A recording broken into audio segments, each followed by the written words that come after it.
أعوذ بالله من الشيطان الرجيم. بسم الله الرحمن الرحيم.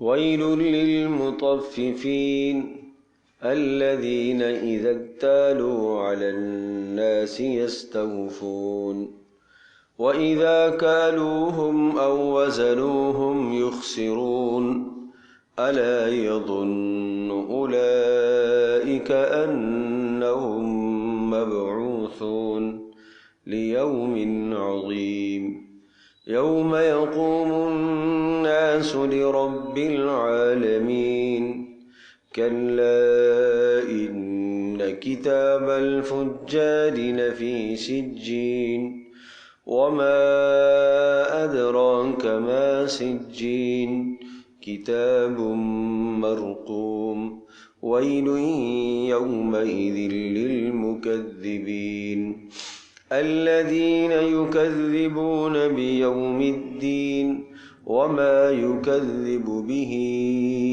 إلا كل معتد أثيم إذا تتلى عليه آياتنا قال أساطير الأولين كلا بل ران على قلوبهم ما كانوا يكسبون كلا إنهم عن ربهم يومئذ لمحجوبون ثم إنهم لصالو الجحيم ثم يقال هذا الذي كنتم به تكذبون.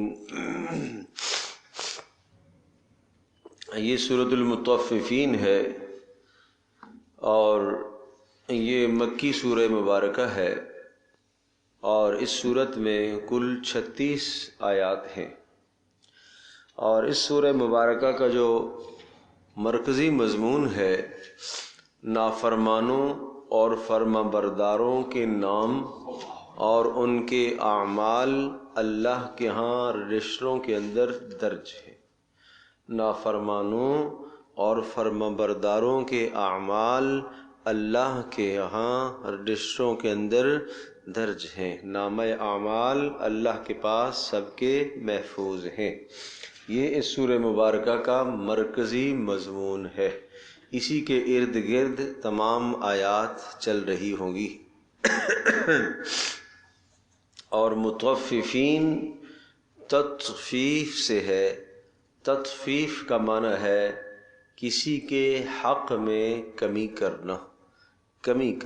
تطفیف کمی کرنا. مطففین کمی کرنے والے. اور شروع میں ہی پہلی آیت میں یہ لفظ آیا ہے اس لیے اس سورت کا نام سورۃ المطففین یا سورۃ التطفیف، تطفیف بھی کہا گیا مطففین بھی کہا گیا. یہ دونوں نام ایک ہی معنی میں ہیں. مطففین کمی کرنے والے اور تطفیف کمی کرنا. پھر ارشاد فرمایا ویل، تباہی ہے. لیکن صرف تباہی نہیں ہے، یہ جو لفظ ویل نکرے کے ساتھ ہے بغیر الف لام کے آیا ہے اور تنوین یعنی 2 پیشیں اس کے آخر میں جو ڈلی ہوئی ہے، اس کا معنی ہے ویل عظیم، بہت بڑی ہلاکت. چھوٹی ہلاکت نہیں، بہت بڑی تباہی. کس کے لیے؟ للمطففین، کمی کرنے والوں کے لیے، حقوق میں کمی کرنے والوں کے لیے. ایک تو اب پہلے ترجمہ 2 آیتوں تک آگے چلتے ہیں. الذین، آگے تطفیف مطففین کمی کرنے والوں کی تشریح فرمائی.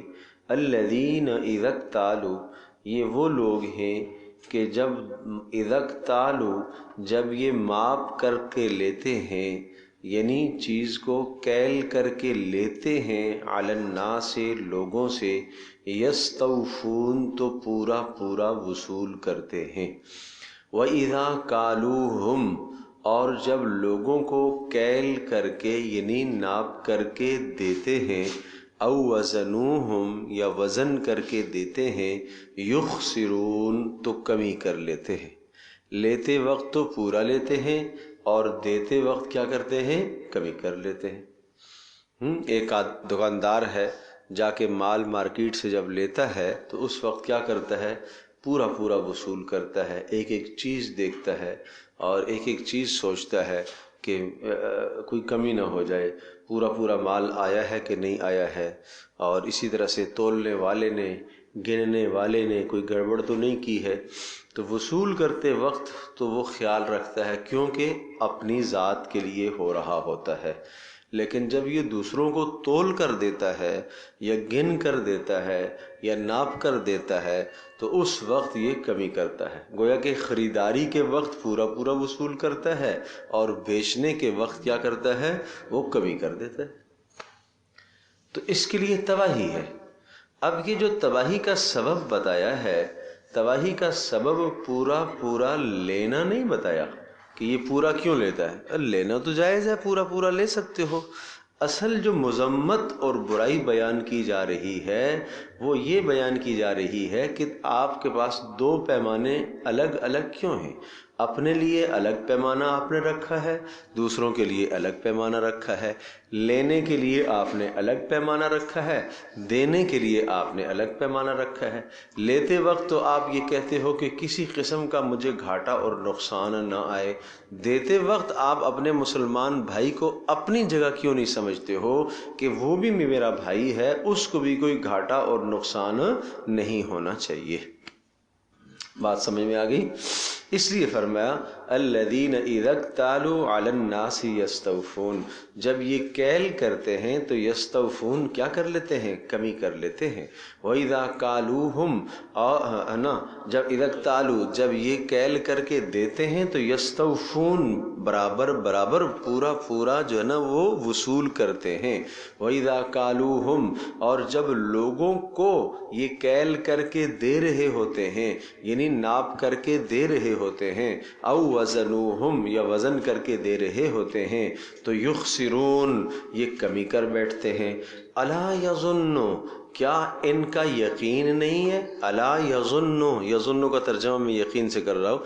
الا یظن اولئک کیا ان کا یقین نہیں ہے اس بات پر انہم مبعوثون کہ وہ اٹھائے جائیں گے لیوم عظیم ایک بڑے دن میں، ایک بڑے دن میں، لام فی کے معنی میں ہے، ایک بڑے دن میں اٹھائے جائیں گے یا ایک بڑے دن کی پیشی کے لیے اٹھائے جائیں گے۔ بڑا دن سے مراد قیامت ہے۔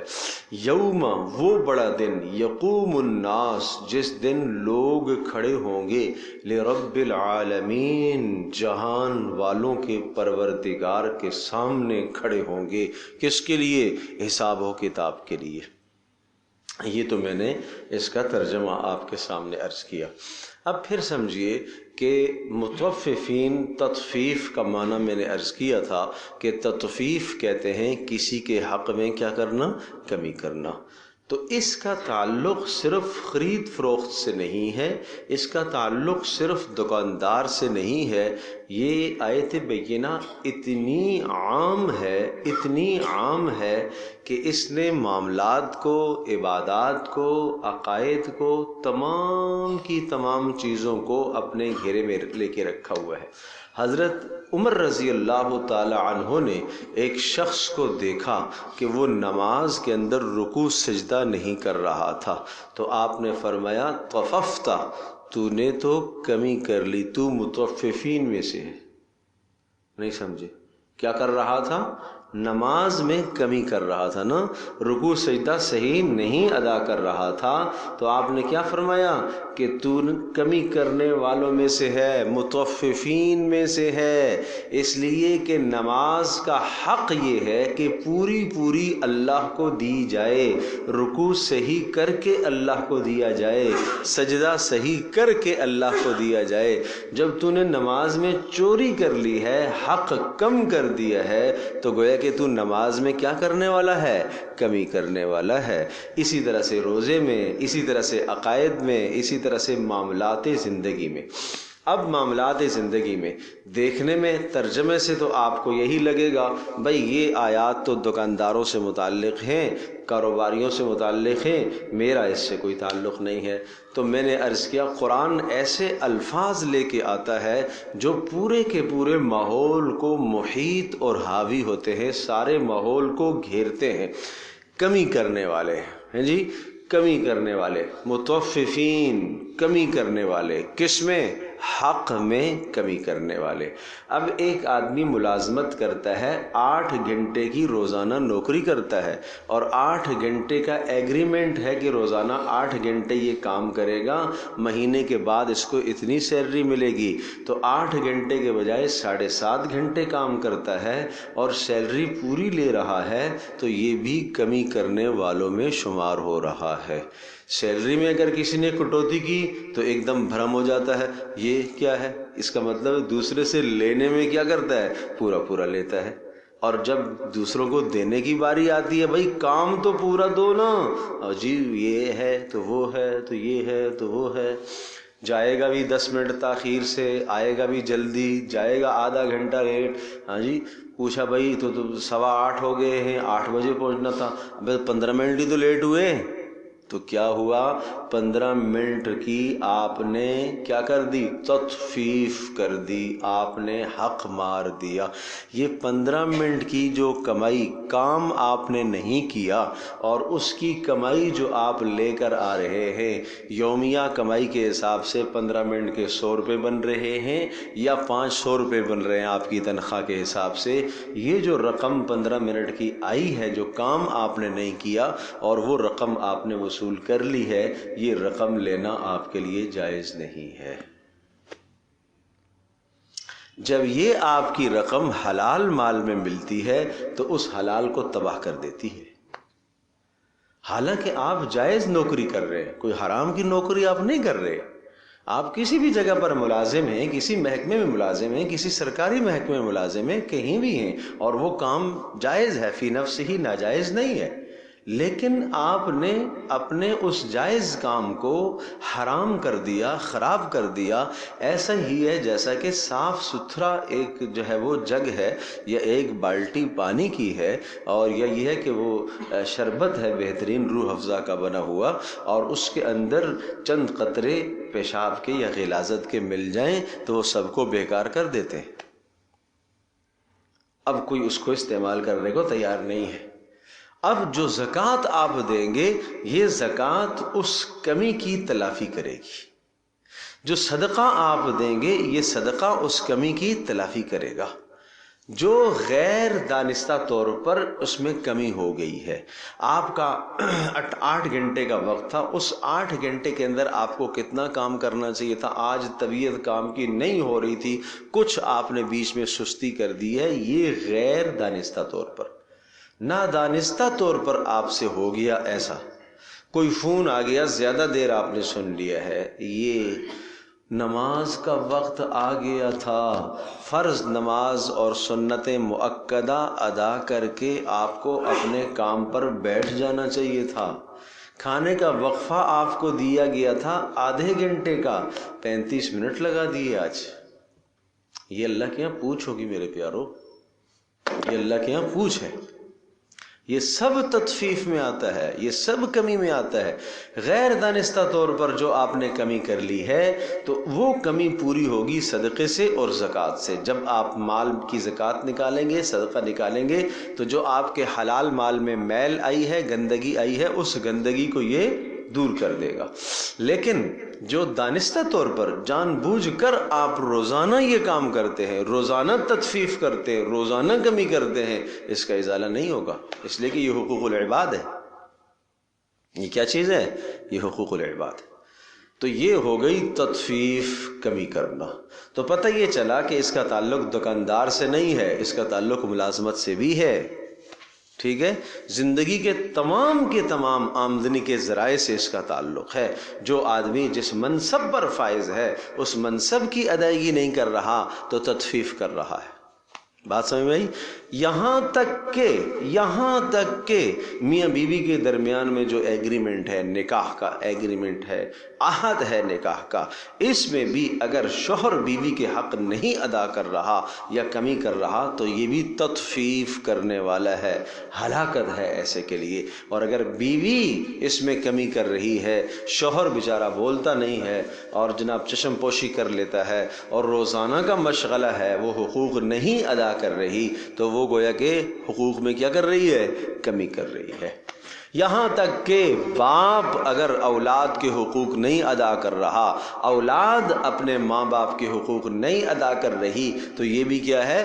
تطفیف ہے، کمی کرنے والے شمار کیے جائیں گے۔ میں نے عرض کیا قرآن ایسے الفاظ کو لے کے آتا ہے کہ جو الفاظ پورے ماحول اور معاشرے کو گھیر رہے ہوتے ہیں، اتنے عمومی الفاظ ہیں، عقائد میں بھی، عبادات میں بھی، نظریات میں بھی، اللہ کے حق میں، اللہ کے رسول کے حق میں، کاروباری معاملات میں، میاں بیوی کی زندگی میں، اسی طرح سے ماں باپ اور اولادوں کی زندگی میں، پڑوسی کے حقوق میں، کسی بھی جگہ پر تطفیف کرنے والا آدمی اس کے لیے تباہی ہے۔ میرے عزیز دوستوں اور بزرگوں، آج یہ کتنا بڑا المیہ ہے، آج کتنا بڑا المیہ ہے۔ بات یہی ہے نا، دوسروں سے حق لینے کا دعویٰ تو ہم کرتے ہیں، لیکن حق دینے کی بات ہم جب آتی ہے تو ہم اس موقع پر ہماری طبیعت خراب ہو جاتی ہے۔ تو اس لیے قرآن کریم جو بات کہتا ہے اس کو غور سے سنیے، اور یہ ہماری معاشرتی ضرورت ہے۔ اور اگر میں یوں کہوں کہ یہ معاشرتی بہت بڑی برائی ہے تو بالکل بیجا بات نہیں ہوگی، اور واقعتاً بہت بڑی برائی ہے۔ اور اگر معاشرے میں کام کرنے والوں کو ان آیات بینات کا پتہ چل جائے اور ان کا مفہوم اور معنی سن لیں، سمجھ لیں، تو یقیناً وہ کمی نہ کریں۔ اب دوبارہ ان سب باتوں کو ذہن میں رکھیے گا، میاں بیوی کے حقوق کو بھی، اولاد و ماں باپ کے حقوق کو بھی، پڑوسی کے حقوق کو بھی، اور جہاں معاملات اپنے معاش کے ذرائع آپ نے اختیار کیے ہوئے ہیں وہاں کے حقوق، یعنی ملازمت کی، تجارت کی، دکانداری، سب باتوں کو سامنے رکھ کر اب ترجمہ کریں۔ ویل، بڑی تباہی ہے، بڑی تباہی ہے، للمطففین، تمام کے تمام کمی کرنے والوں کے لیے، حقوق میں کمی کرنے والوں کے لیے۔ الذین اذا اکتالوا، جب یہ کیل کرتے ہیں یعنی وصول کرتے ہیں، علی الناس، لوگوں سے، یستوفون، تو پورا پورا وصول کرتے ہیں، وَإِذَا كَالُوهُمْ، اور جب دوسروں کو یہ دیتے ہیں، او وزنوہم، یعنی کیل یا وزن، کیل وہ چیزیں جو وزن میں نہیں آتی، ناپی جاتی ہیں، اس کو کیل کہا جاتا ہے، او وزنوہم، یا وزن کرتے ہیں۔ اور آج اور بھی ذرائع اس کے آگے ہیں، جیسے کہ جناب گنی جاتی ہیں، گن کر چیزیں دی جاتی ہیں، ٹھیک ہے جی۔ تو جو بھی ذرائع ہیں چیز کے معیار کو پرکھنے کے لیے، تو یہ سب اس میں آتا ہے۔ اسی طرح سے چیز کو بنانا ہے جی، ظاہر کچھ ہے اندر کھوٹ ہے، یہ بھی تو یہی ہے، تطفیف ہے۔ ظاہر کچھ ہے اندر کھوٹ ڈال دیا، تو یہ بھی تو کچھ تطفیف ہے۔ الا یظن اولئک، کیا انہیں یقین نہیں ہے، انہم، یہ یقین نہیں رکھتے، انہم مبعوثون، کہ یہ اٹھائے جائیں گے، لیوم عظیم، اس بڑے دن میں اٹھائے جائیں گے، بڑے دن کے لیے پیش کیے جائیں گے۔ یوم، وہ بڑا دن، یقوم الناس، جس دن سارے کے سارے انسان لوگ کھڑے ہوں گے، لرب العالمین، رب العالمین کے سامنے حساب و کتاب کے لیے پیش ہوں گے۔ اس دن انہوں نے پیش ہونا ہے اور حساب دینا ہوگا، اپنی کمی کا حساب دینا ہوگا۔ کلا ان کتاب الفجار لفی سجین۔ اب یہ جو لفظ کلا آیا ہے، کلا کا دو معنی ہوتے ہیں، ایک معنی تحقیق ہوتا ہے اور ایک ردع ہوتا ہے۔ ردع کا معنی ہوتا ہے ماقبل کلام جو آیا ہے اس کلام کی تردید مقصود ہوتی ہے، وہ آگے آئے گا، سورہ فجر کے اندر آئے گا، وہاں سمجھاؤں گا۔ یہاں کلا تحقیق کے لیے، یقیناً پہل طے شدہ بات ہے۔ معنی یہ بھی ہے کہ ایسا نہیں کرنا چاہیے تھا ان کو۔ ان کتاب الفجاری، سن لو، کتاب مکتوب کے معنی میں ہے، مکتوب، بے شک فجار، کافروں کا، مشرکوں کا، نافرمانوں کا لکھا ہوا، لفی سجین، وہ سجین میں ہوگا، وہ سجین میں محفوظ ہے، یعنی اعمال الفجار، فجار کے اعمال اور فجار کا سب کچھ لکھا ہوا وہ سجین کے اندر محفوظ ہے۔ سجین، سجین کہتے ہیں تنگ جگہ کو۔ کس کو کہتے ہیں؟ تنگ جگہ کو۔ وہ سب کچھ سجین میں محفوظ ہے۔ آگے وما ادراک ما سجین، قرآن کریم کبھی کبھی کسی چیز کی ہولناکی اور شدت کو ذکر کرنے کے لیے ایسے الفاظ لے کے آتا ہے کہ وما ادراک ما سجین، آپ کو کیا خبر کہ وہ سجین کیا چیز ہے؟ کتاب مرقوم، یہ ہے اصل صورت کا جو موضوع تھا۔ عرض کیا تھا کہ سب کے اعمال کیا ہے؟ لکھے ہوئے۔ کتاب لکھا ہوا ہے، مرقوم مہر لگا ہوا، لکھا ہوا ہے، اس سے کوئی مٹ نہیں سکتا، کوئی شے اس سے مٹ نہیں سکتی۔ معنی یہ کہ نافرمانوں کے اعمال جو لکھے ہوئے ہیں وہ کہاں رکھے ہیں؟ وہ سجین میں۔ اچھا آگے چلیں، اور ویل، پھر سن لو، تباہی ہے، یومئذ، اس دن، للمکذبین، جھٹلانے والوں کے لیے جو قیامت کو جھٹلاتے ہیں، الذین یکذبون، جو جھٹلاتے ہیں بیوم الدین، قیامت کے دن کو، وما یکذب بہ، اور نہیں جھٹلاتے بہ، اس قیامت کو، مگر کون جھٹلاتا ہے؟ الا کل معتد اثیم، ہر وہ شخص جو متعدی ہو، معتد یعنی حد سے تجاوز کرنے والا، اثیم گناہگار۔ معتد کا تعلق عقائد سے ہے، اثیم کا تعلق اعمال سے ہے۔ عقائد میں تجاوز کرنے والا کیا معنی؟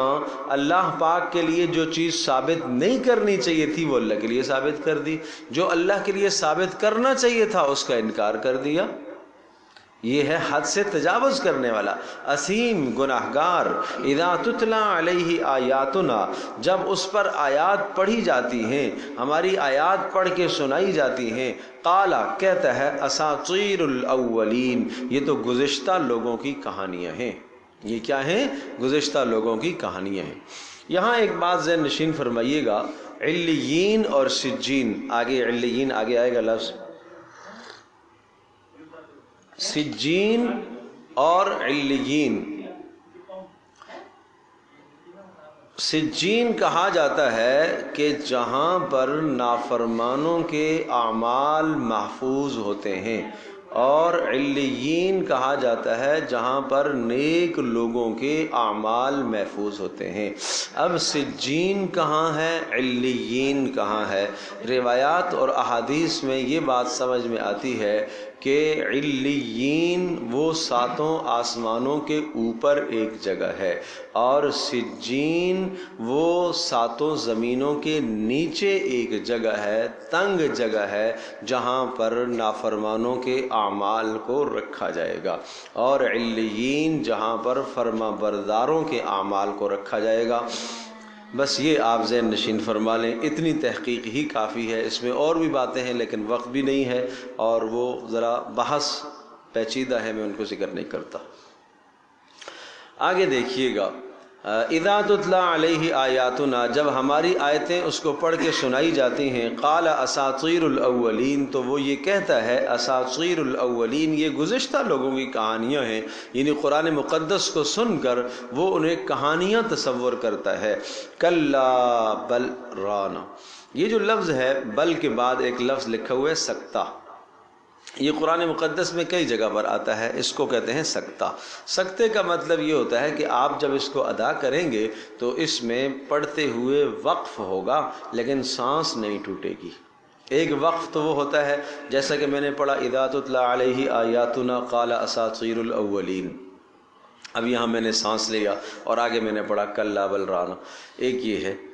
تو اور ایک وقف یہ ہوتا ہے کہ آپ وقف کریں گے لیکن سانس نہیں توڑیں گے، یہاں یوں پڑھیں گے کلا بل رانا علی قلوبہم، اب کلا بل رانا، تو کیا ہوا؟ وقف تو ہوا ہے، تھوڑا سا ٹھہراؤ تو آیا لیکن سانس نہیں ٹوٹا۔ تو سکتہ جہاں پر آتا ہے اس طرح سے اس کو پڑھا جاتا ہے، یہ پڑھنے کا انداز ہے۔ میرے پیاروں میں کیا عرض کروں، بات دوسری طرف چلی جائے گی، وقت نہیں ہے، اور حدیث پاک میں آتا ہے نا، القرآن مأدبۃ اللہ، قرآن کریم اللہ کا دسترخوان ہے، فاقبلوا، مأدبتہ، اللہ کے دسترخوان کو قبول کر لو، سمجھ لو۔ یہ مثال دے کے سمجھایا، ایک کھانے سے چنا ہوا دسترخوان لگا ہوا ہے جس میں آپ آج کسی دعوت میں چلے گئے، چلو کسی بادشاہ کی دعوت میں ہم چلے گئے، ملک کے سربراہ کی دعوت میں چلے گئے، اس کے دسترخوان پر یا اس وقت کے کھانے پر کتنی ڈشیں ہو سکتی ہیں؟ ارے 50 ہوں گی، 100 ہوں گی۔ وہ بادشاہ اپنی حیثیت کے مطابق اکرام کرے گا نا، اور اللہ تبارک و تعالیٰ جب اکرام کرے گا تو اللہ تو اپنی حیثیت کے مطابق کرے گا۔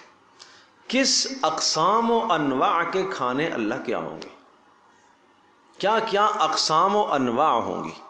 تو یوں سمجھا کہ سمجھو قرآن کریم اللہ کا مأدبہ، اللہ کا دسترخوان ہے، اس میں بے شمار انواع و اقسام کی چیزیں ہیں، لہٰذا تم اسے قبول کرو نا، اس سے فائدہ، بھائی دسترخوان سے آدمی فائدہ حاصل کرتا ہے نا، جسمانی طور پر فائدہ حاصل کرتا ہے، کھاتا ہے پیتا ہے، جسمانی فائدہ ہوتا ہے، صحت کی چیزیں ہوتی ہیں، صحت کو فائدہ دینے والی چیزیں ہوتی ہیں، مقویات ہیں، انہیں آدمی کھاتا ہے تو فائدہ ہے انسان کا۔ اسی طرح سے قرآن کریم بھی اللہ کا دسترخوان ہے، لیکن یہ روح کو فائدہ پہنچاتا ہے۔ کس کو فائدہ پہنچاتا ہے؟ اب سمجھو، دسترخوان بچھا ہوا ہے، قرآن کریم مأدبہ ہے، اگر اس مأدبہ اللہ کے دسترخوان میں سے ایک میرے پیارے مسلمان نے ناظرہ بھی درست نہ کیا تو اس دسترخوان سے اتنا بھی اس نے نہیں اٹھایا، ایک ڈش، 1 ڈش جس کو کہتے ہیں نا، وہ بھی اس بیچارے نے نہیں اٹھائی، محرومی نہیں ہے۔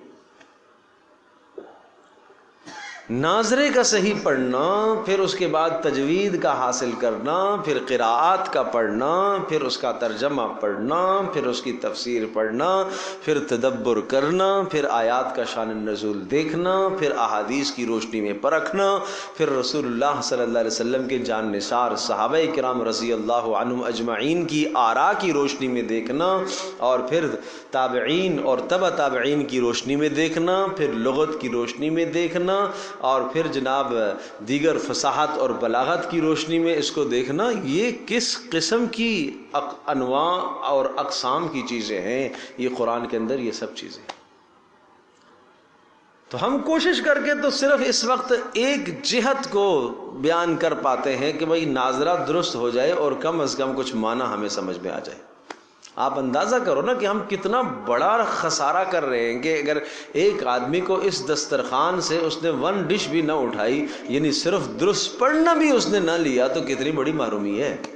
تفسیر تو بہت بات کی چیز ہے بھائی، ترجمہ تو بہت بات کی چیز ہے۔ اس لیے فرمایا کہ یہ اللہ کا مأدبہ، اللہ کا دسترخوان ہے، فَاقْبَلُوا مَأْدُبَتَهُ، اللہ کے دسترخوان کو قبول کرو۔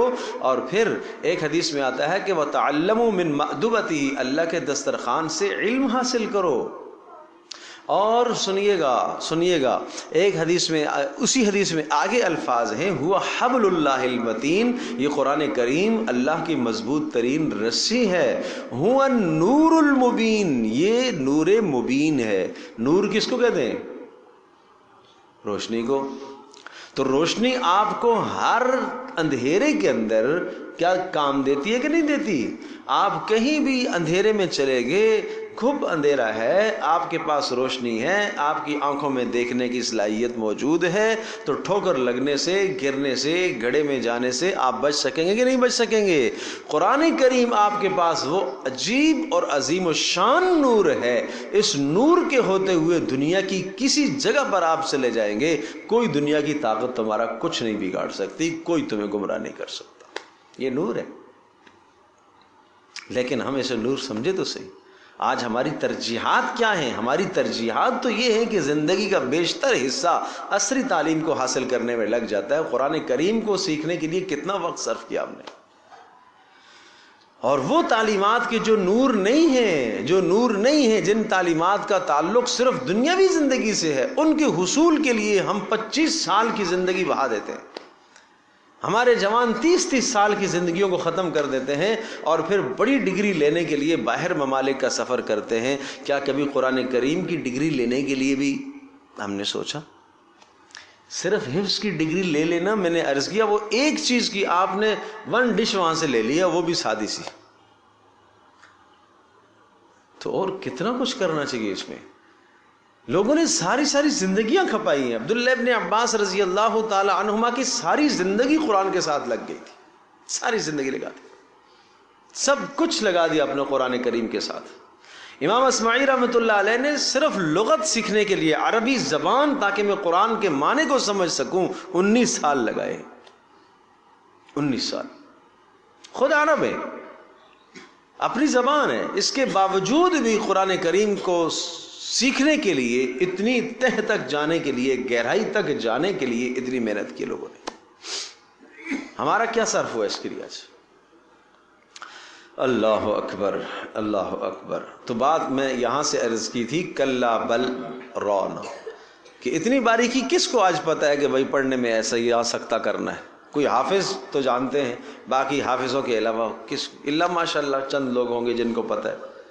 کلا بل رانا، کہاں مسئلہ یہ نہیں ہے، یہ جو جھٹلاتا ہے یہ کیوں جھٹلاتا ہے؟ اس کی وجہ یہ ہے بل رانا علی قلوبہم، ارے ان کے دلوں پر تو زنگ لگ گیا ہے، ما کانوا یکسبون، جو اعمال وہ کسب کرتے ہیں نا، شرکیہ اور کفریہ اعمال کسب کرتے ہیں، ان اعمال کی وجہ سے ان کے دلوں پر زنگ لگ گیا ہے۔ انسان کسی برے ماحول کے اندر جاتا ہے تو اس برے ماحول کے اثرات اس کی طبیعت پر، اس کے مزاج پر، اس کے اندر وہ مزاج آتے ہیں۔ اس کی تشریح ایک حدیث سے سنیے گا۔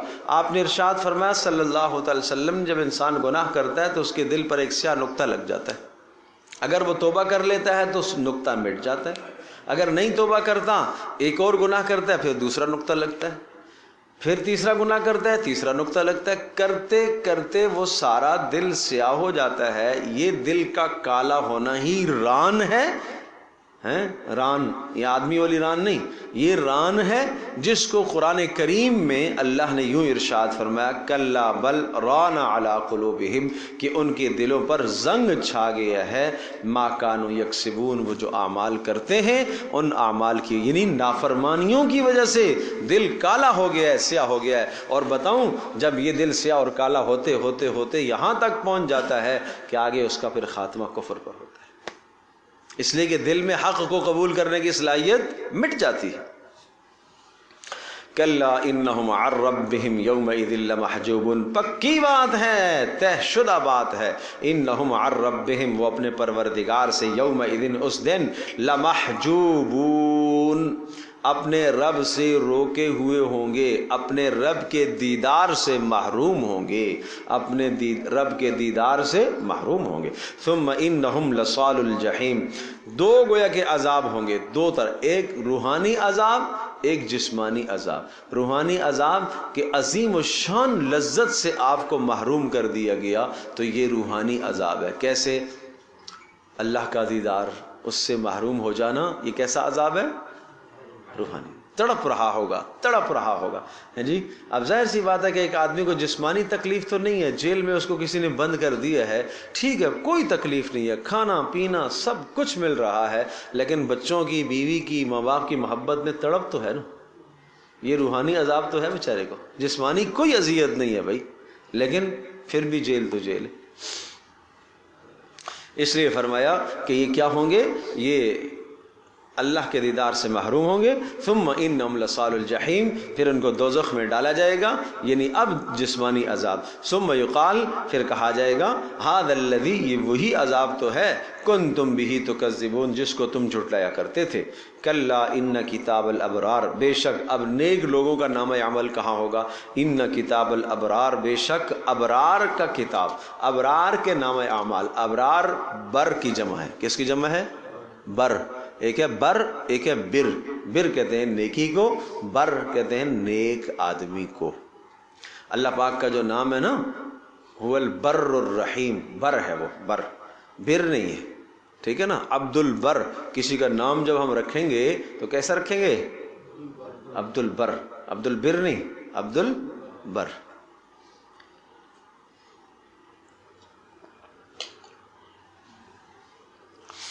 تو فرمایا کہ ابرار، اور لوگ اس کو ابرار پڑھتے ہیں، یہ بھی غلط ہے، ابرار، نہیں بھائی، ابرار.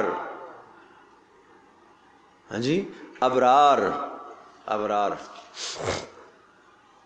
تو کلا ان کتاب الابرار لفی علیین، اور کہا کہ بے شک ابرار کے نامہ اعمال وہ علیین میں ہوں گے. وما ادراک ما علیون، اور تمہیں کیا معلوم کہ وہ علیون کیا ہے؟ کتاب مرقوم، ایک لکھا ہوا عمل ہے، لکھا ہوا نامہ عمل، ایک لکھا ہوا صحیفہ ہے. معنی یہ جس طرح سے پیچھے جہنم والوں کا، نافرمانوں کا بیان ہوا، ان کے متعلق بھی. آہستہ آہستہ چلاؤ یار، میرے خیال سے ہے تو نہیں ضرورت، گرمی ہے، گرمی ہے. اچھا تھوڑا سا چلا دو، آہستہ آہستہ چلا دو.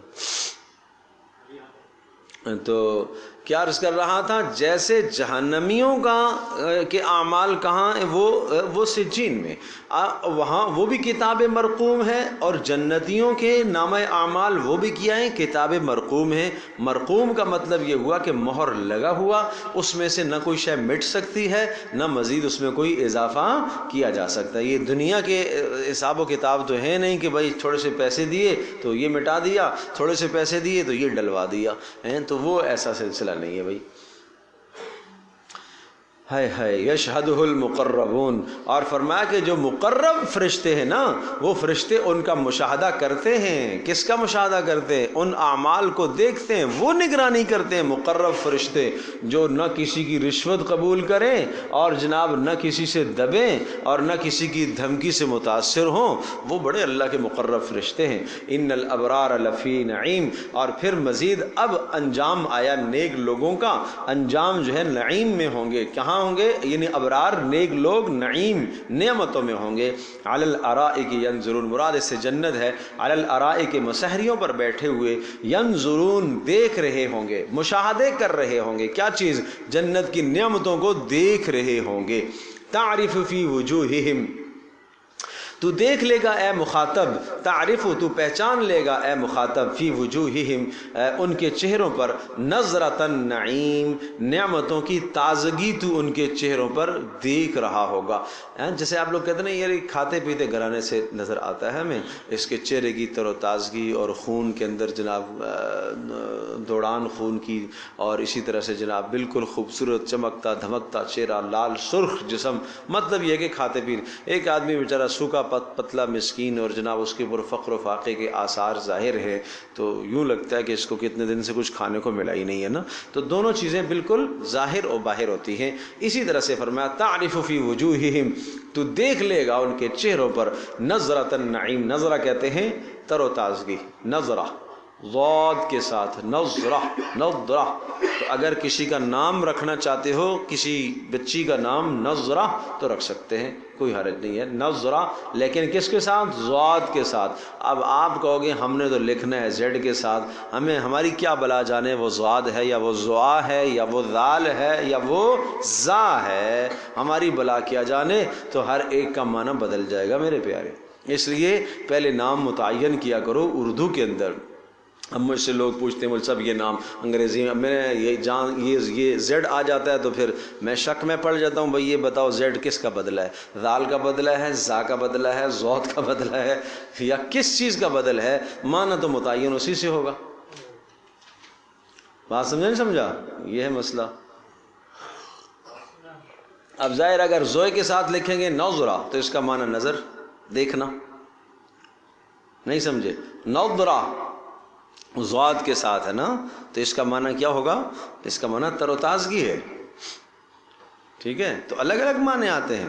ہاں، ذلت ذال کے ساتھ، ذلت رسوائی کے معنی میں ہے نا، اردو میں استعمال کرتے ہیں. ذلت زا کے ساتھ ہونا، اس کا معنی ہے پھسل جانا، چلتے چلتے پھسل گیا ایک آدمی نا، پھسل کے گر گیا. اور ضاد کے ساتھ ہو، ذلت ضاد کے ساتھ گمراہی. اور زوا کے ساتھ، توئے اور زوئے جو ہوتا ہے، زوا کے ساتھ ہو ذلت، اس کا معنی ہے سائے کے نیچے آ جانا. ذلیل رسوا، ذلیل پھسلنے والا، ضلیل گمراہ. اور زوئے کے ساتھ ذلیل سایہ. عربی تو پھر عربی ہے. تو اس طرح سے متعین کیا کرو میرے پیارو کہ کیا کیا تمہارے نام ہیں اور نام کا معنی کیا بنتا ہے، اور پہلے اس کو کسی عالم سے پوچھ لیا جائے. حضرت گوگل سے پوچھنے سے پہلے کسی عالم سے پوچھ لیا جائے. یہ ہماری مائیں بہنیں نا سیدھی گوگل پہ جاتی ہیں بیچاریاں، اللہ کی بندیوں تمہارے پاس علم نہیں ہے. میں کیا بتاؤں، کیا جذبات ہونے چاہیے. میں وہ 3 پارے کا درس کل پرسوں بلکہ جمعے دن میں ایک جگہ پر درس دے رہا تھا، 3 پارے کا. اذ قالت امرأۃ عمران رب انی نذرت لک ما فی بطنی محررا فتقبل منی. عجیب ہے. آپ تو اس کا صرف ترجمہ پڑھیں گے. کیا ترجمہ ہے بھائی؟ اذ قالت امرأۃ عمران، جب عمران کی بیوی نے یہ کہا کہ میں اپنے پیٹ میں جو کچھ ہے اس کی ایک نظر ماننا چاہتی ہوں، اس کو میری طرف سے قبول کر لے. پھر اچانک یہ ہوا کہ جناب ایک بچی پیدا ہو گئی، اور پھر جناب کہا کہ اللہ میں نے تو یہ تو بچی جن لی ہے، میں نے تو بچے کا کہا تھا. پھر اللہ پاک نے کہا کہ جناب یہ بچی اس بچے کی طرح نہیں ہے. اور اس قسم کی باتیں سوائے ترجمے سے اور کیا ترجمے سے آپ کو بات نہیں ملے گی. وہاں اس پورے رکوع کے اندر ایک عورت کے جذبات کیا ہونے چاہیے امید کے زمانے میں یہ سمجھایا جا رہا ہے. پھر نمبر 2 پیدائش کے وقت عورت کی کیا دعائیں ہونی چاہیے، اور نمبر 3 پھر جناب امید کے زمانے میں باپ کی کیا دعائیں ہونی چاہیے. اس پورے رکوع میں یہ 3 مضمون اہم سمجھائے گی. حضرت مریم نے کہا کیا ہے، مریم کی والدہ، حضرت مریم کی والدہ، عیسیٰ علیہ السلام کی نانی، عیسیٰ علیہ السلام کی بولو نانی. عیسیٰ علیہ السلام کے ابا تو نہیں تھے نا، تو ددیال تو نہیں ہے عیسیٰ علیہ السلام کا، ننیال تو ہے نا. تو قرآن ننیال کو بیان کر رہا ہے. وہ ایک الگ موضوع ہے کہ عیسیٰ علیہ السلام کا ننیال اللہ نے کیوں بیان کیا، کس وجہ سے عیسیٰ علیہ السلام کا خاندان تفصیل سے ذکر ہوا ہے. یہ بھی ایک الگ چیپٹر اور موضوع ہے.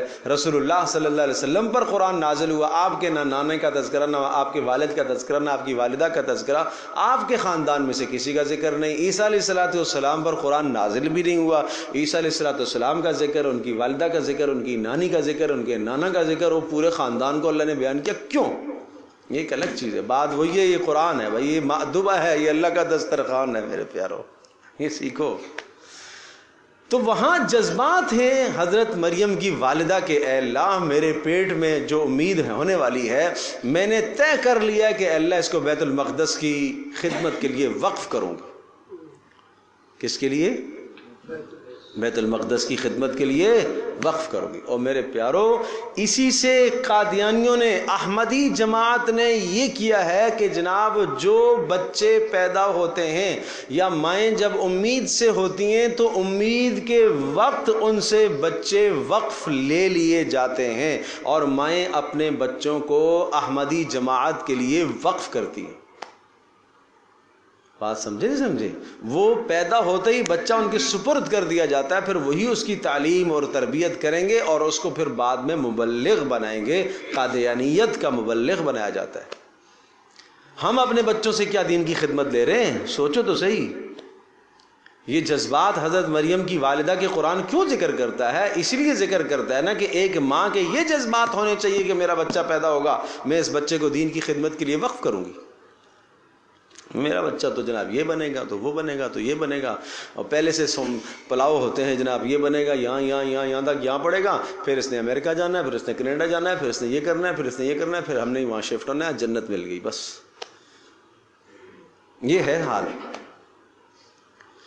تو پھر جب وہ بچی پیدا ہو گئی، اس لیے کہ منت تو مانی تھی کہ بچہ پیدا ہوگا تو بیت المقدس کے لیے وقف کروں گی. بچی پیدا ہو گئی حضرت مریم، تو یا اللہ یہ تو بچی پیدا ہو گئی، میں نے تو لڑکے کی نیت مانی تھی. تو اللہ نے کہا وَلَيْسَ الذَّكَرُ كَالْأُنثَىٰ، کہ جو بچہ آپ نے مانگا تھا نا، وہ بچہ اور یہ بچی دونوں برابر نہیں ہیں. اس بچی کو اور اس بچی کی نسل کو ہم قیامت تک کے لوگوں کے لیے نشانی بنائیں گے. ظاہر ہے یہ بچی مریم ہے اور یہ ایک نبی کی ماں بنے گی، اس کی گود میں ایک نبی پرورش پائے گا، اور قیامت تک اس ماں کا، مریم کا، اور اس کے بچے حضرت عیسیٰ کا تذکرہ قیامت تک چلتا رہے گا. اور عفت اور پاک دامنی حضرت مریم کی قرآن کریم کے اندر ذکر کی جائے گی. اگر ہم آپ کو لڑکا دے دیتے تو لڑکا زیادہ سے زیادہ کیا ہوتا ہے؟ بیت المقدس کا خادم ہوتا نا. مر کھپ جاتا کون جانتا اس کو؟ اس زمانے میں کتنے بیت المقدس کے خادم آئے ہوں گے، چلے گئے، کون جانتا ہے ان کو، لیکن بہرحال جو ان کے اپنی سوچ میں ایک بڑی نیت تھی وہ انہوں نے کی، اللہ پاک نے ان کی اس نیت سے بڑھ کر انہیں عطا فرمایا۔ اس کو کہتے ہیں نیک نیتی۔ امید کے زمانے میں یہ جذبات ہوتے ہیں عورت کے۔ اللہ اکبر، اللہ اکبر، یہ جذبات ہوتے ہیں۔ آج امید کے زمانے میں یہ سبق پڑھایا جاتا ہے، عورتیں یہ شکل دیکھیں، یہ شکل، جو خوبصورت شکل دیکھیں گی اللہ ایسا بچہ پیدا ہوگا۔ اور اللہ کی بندیوں، اللہ کی بندیوں، کوئی اچھے اخلاق کو سوچو، کوئی اچھے کردار والا بچہ سوچو، کوئی کسی نبی کی سیرت کو پڑھو بھائی، کسی صحابی کی سیرت کو پڑھو کہ شاید آپ کے مزاج میں نبی کی سیرت، صحابی کی سیرت آئے تو بچہ اس سیرت پر ڈھل جائے۔ اس لیے کہ اس زمانے میں جو کام ماں کرتی ہے، جو اس کی فطرت ہوتی ہے، جو اس کا مزاج ہوتا ہے، وہ بچے میں ڈھلتا ہے۔ یہ ایک الگ عنوان ہے۔ پھر وہ مطففین ہی ختم نہیں ہوگی، اسی میں چلتے رہیں گے ہم۔ بہرحال اللہم صلی علی سیدنا مولانا محمد۔ بات چلی تھی نظرہ سے کہ نظرہ کسی کا نام رکھا جا سکتا ہے، ٹھیک ہے رکھ سکتے ہیں، صرف نظرہ، نظرۃ النعیم نہیں، صرف نظرہ رکھ سکتے ہیں آپ۔ یسقون من رحیق مختوم، یسقون پلایا جائے گا، یہ ابرار کو، ابرار جو نیک لوگ ہوں گے نا، ان کو پلایا جائے گا، من رحیق، رحیق سے، مختوم مہر لگا ہوا، ختامہ مسک، اور اس کے اختتام پر کیا ہوگا، وہ مشک ہوگی۔ یہ ذرا سمجھنے کی بات ہے، رحیق جنت کی شراب کا ایک بہترین چشمہ ہے۔ جنت کی، بولو، شراب جو لفظ میں کہہ رہا ہوں نا، شراب کا معنی اردو زبان کے اندر، اردو زبان میں شراب وہ ایک گندی چیز ہے نا، عربی زبان میں شراب پینے کی چیز کو کہا جاتا ہے۔ عربی زبان میں اس شراب کو جو حرام ہے اس کو خمر کہتے ہیں۔ کیا کہتے ہیں اس کو؟ خمر، خو کے ساتھ، حمر نہیں، حمر گدھے کو کہتے ہیں پھر ٹھیک ہے، تو خمر۔ تو اب یہ جنت کے اندر ایک ایسی شراب، ایک ایسی پینے کی چیز ہوگی کہ جس میں لذت ہی لذت ہوگی۔ دنیا کی شراب کی طرح نہیں ہوگی کہ جناب پینے کے بعد اول فول بکے آدمی یا اس کے سر چکرانے لگے۔ یہ رحیق جنت کی شراب کا ایک چشمہ ہے۔ تو ابرار کو اس چشمے میں سے پانی پلایا جائے گا، اور پانی کیسا پلایا جائے گا؟ مختوم، مہر لگی ہوئی ہوگی۔ معنی یہ کہ اس میں سے یعنی کوئی اور چیز نہ ڈالی جائے گی اور نہ اس میں سے کوئی شے نکالی جائے گی۔ ختامہ مسک، اور اس کے آخر میں ایک ختام، اس کے اوپر جو نا مہر۔ یہ ایک بات سمجھے گا، جب آپ کسی چیز کو پیک کرتے ہیں جی، اب ہم نے پیک کر دیا ہے جی، اب مجھے یہ بتاؤ، یہ برتن ہم نے پیک کیا ہے تو ایک تو کسی ایسی شے سے آپ پیک کریں کہ تاکہ وہ کھلے ہی نہ، یہ مقصود نہیں ہے یہاں پیک کرنے کا، اس لیے کہ جہاں کھلے ہی نہ یہ مقصود ہوتا ہے نا، وہ حفاظت ہوتی ہے تاکہ کوئی اس کے اندر کوئی کھول نہ سکے۔ ظاہر ہے جنت میں وہاں حفاظت کی ضرورت تو نہیں ہے، لیکن ایک خوبصورت چیز سے ہم اوپر پنی باندھ دیتے ہیں۔ مقصود حفاظت نہیں ہے، مقصود خوبصورتی کا بنانا ہے۔ کچھ تفسیروں میں آتا ہے کہ یہ جو رحیق ہوگی، یہ رحیق عام ایک نہر ہے، تو جو فرشتے آئیں گے وہ اس رحیق کے اندر تسنیم کو ملائیں گے اور پھر مختوم کر دیں گے، وہ پیش کی جائے گی۔ وہ آگے آ رہا ہے، وہ آگے آ رہا ہے، وہ میں عرض کروں گا، وہ مقربین کا ہے، وہ آگے آ رہا ہے۔ اچھا، تو یہ رحیق جو ہے اس طرح سے ہے۔ میں عرض کر رہا ہوں، کیا کہا کہ ختامہ مسک، اس کے آخر میں کیا ہوگا؟ مشک ہوگا۔ تو گویا کہ اس کی پیکنگ جو ہے نا وہ مشک سے کی جائے گی، اور مشک سے اس کی پیکنگ کر کے سپرد کیا جائے گا۔ بھائی آپ کے سامنے کوئی چیز کھانے کی لے کے آتا ہے اور اوپر مشک و عنبر سے اس کی پیکنگ کرتا ہے، حالانکہ پیکنگ مشک و عنبر کی کوئی اتنی مضبوط نہیں ہے، لیکن خوبصورتی کے لیے، لیکن خوشبو کے لیے، اس طرح سے اس کا ختام مسک پر ہوگا، یعنی اس کے اوپر سے جو پیکنگ وہ مسک کی ہوگی۔ آگے دیکھیے گا، وفی ذالک، اور اس کے اندر فلیتنافس المتنافسون، رغبت کرنے والوں کو رغبت کرنی چاہیے۔ یہ وہ چیز ہے جس میں سبقت کرنے والوں کو ایک دوسرے سے سبقت کرنی چاہیے۔ تم دنیا کی چیزوں میں سبقت کرتے ہو، تم دنیا کے نعمتوں میں ایک دوسرے سے آگے بڑھتے ہو، دنیا کی چیزوں میں یہ چیز ہے جس میں بڑھ آگے دیکھیے گا وَمِزَاجُهُ مِن تسنیم، اور اس میں ملونی ہوگی یا ملاوٹ ہوگی تسنیم چشمے کی۔ یہ تسنیم کیا چشمہ ہے؟ عینن، یہ وہ چشمہ ہوگا یشرب بها المقربون، جس کو مقربون پئیں گے۔ یہ سورۃ الواقعہ کے اندر آپ اگر دیکھیں گے وہاں جنت میں جانے والے دو طبقوں کا بیان ہے، والسابقون السابقون اولئک المقربون، اور پھر اصحاب المیمنہ، ایک مقرب ہے اور ایک اصحاب المیمنہ ہے۔ اصحاب المیمنہ عام جنتی جن کو سیدھے ہاتھ میں نامہ اعمال دیا جائے گا، اور کچھ جنتی ان سے اگلے درجے کے ہوں گے۔ تو یہ مقربین اعلیٰ درجے کے جنتی ہوں گے جن کو تسنیم ہی پلایا جائے گا۔ کیا پلایا جائے گا؟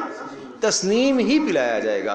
لیکن جو ابرار ہوں گے، جو اصحاب الیمین ہوں گے نچلے درجے کے، ان کو تسنیم نہیں پلایا جائے گا، ان کو رحیق پلایا جائے گا، لیکن اس رحیق کی تہ میں کچھ تسنیم ملا ہوا ہوگا۔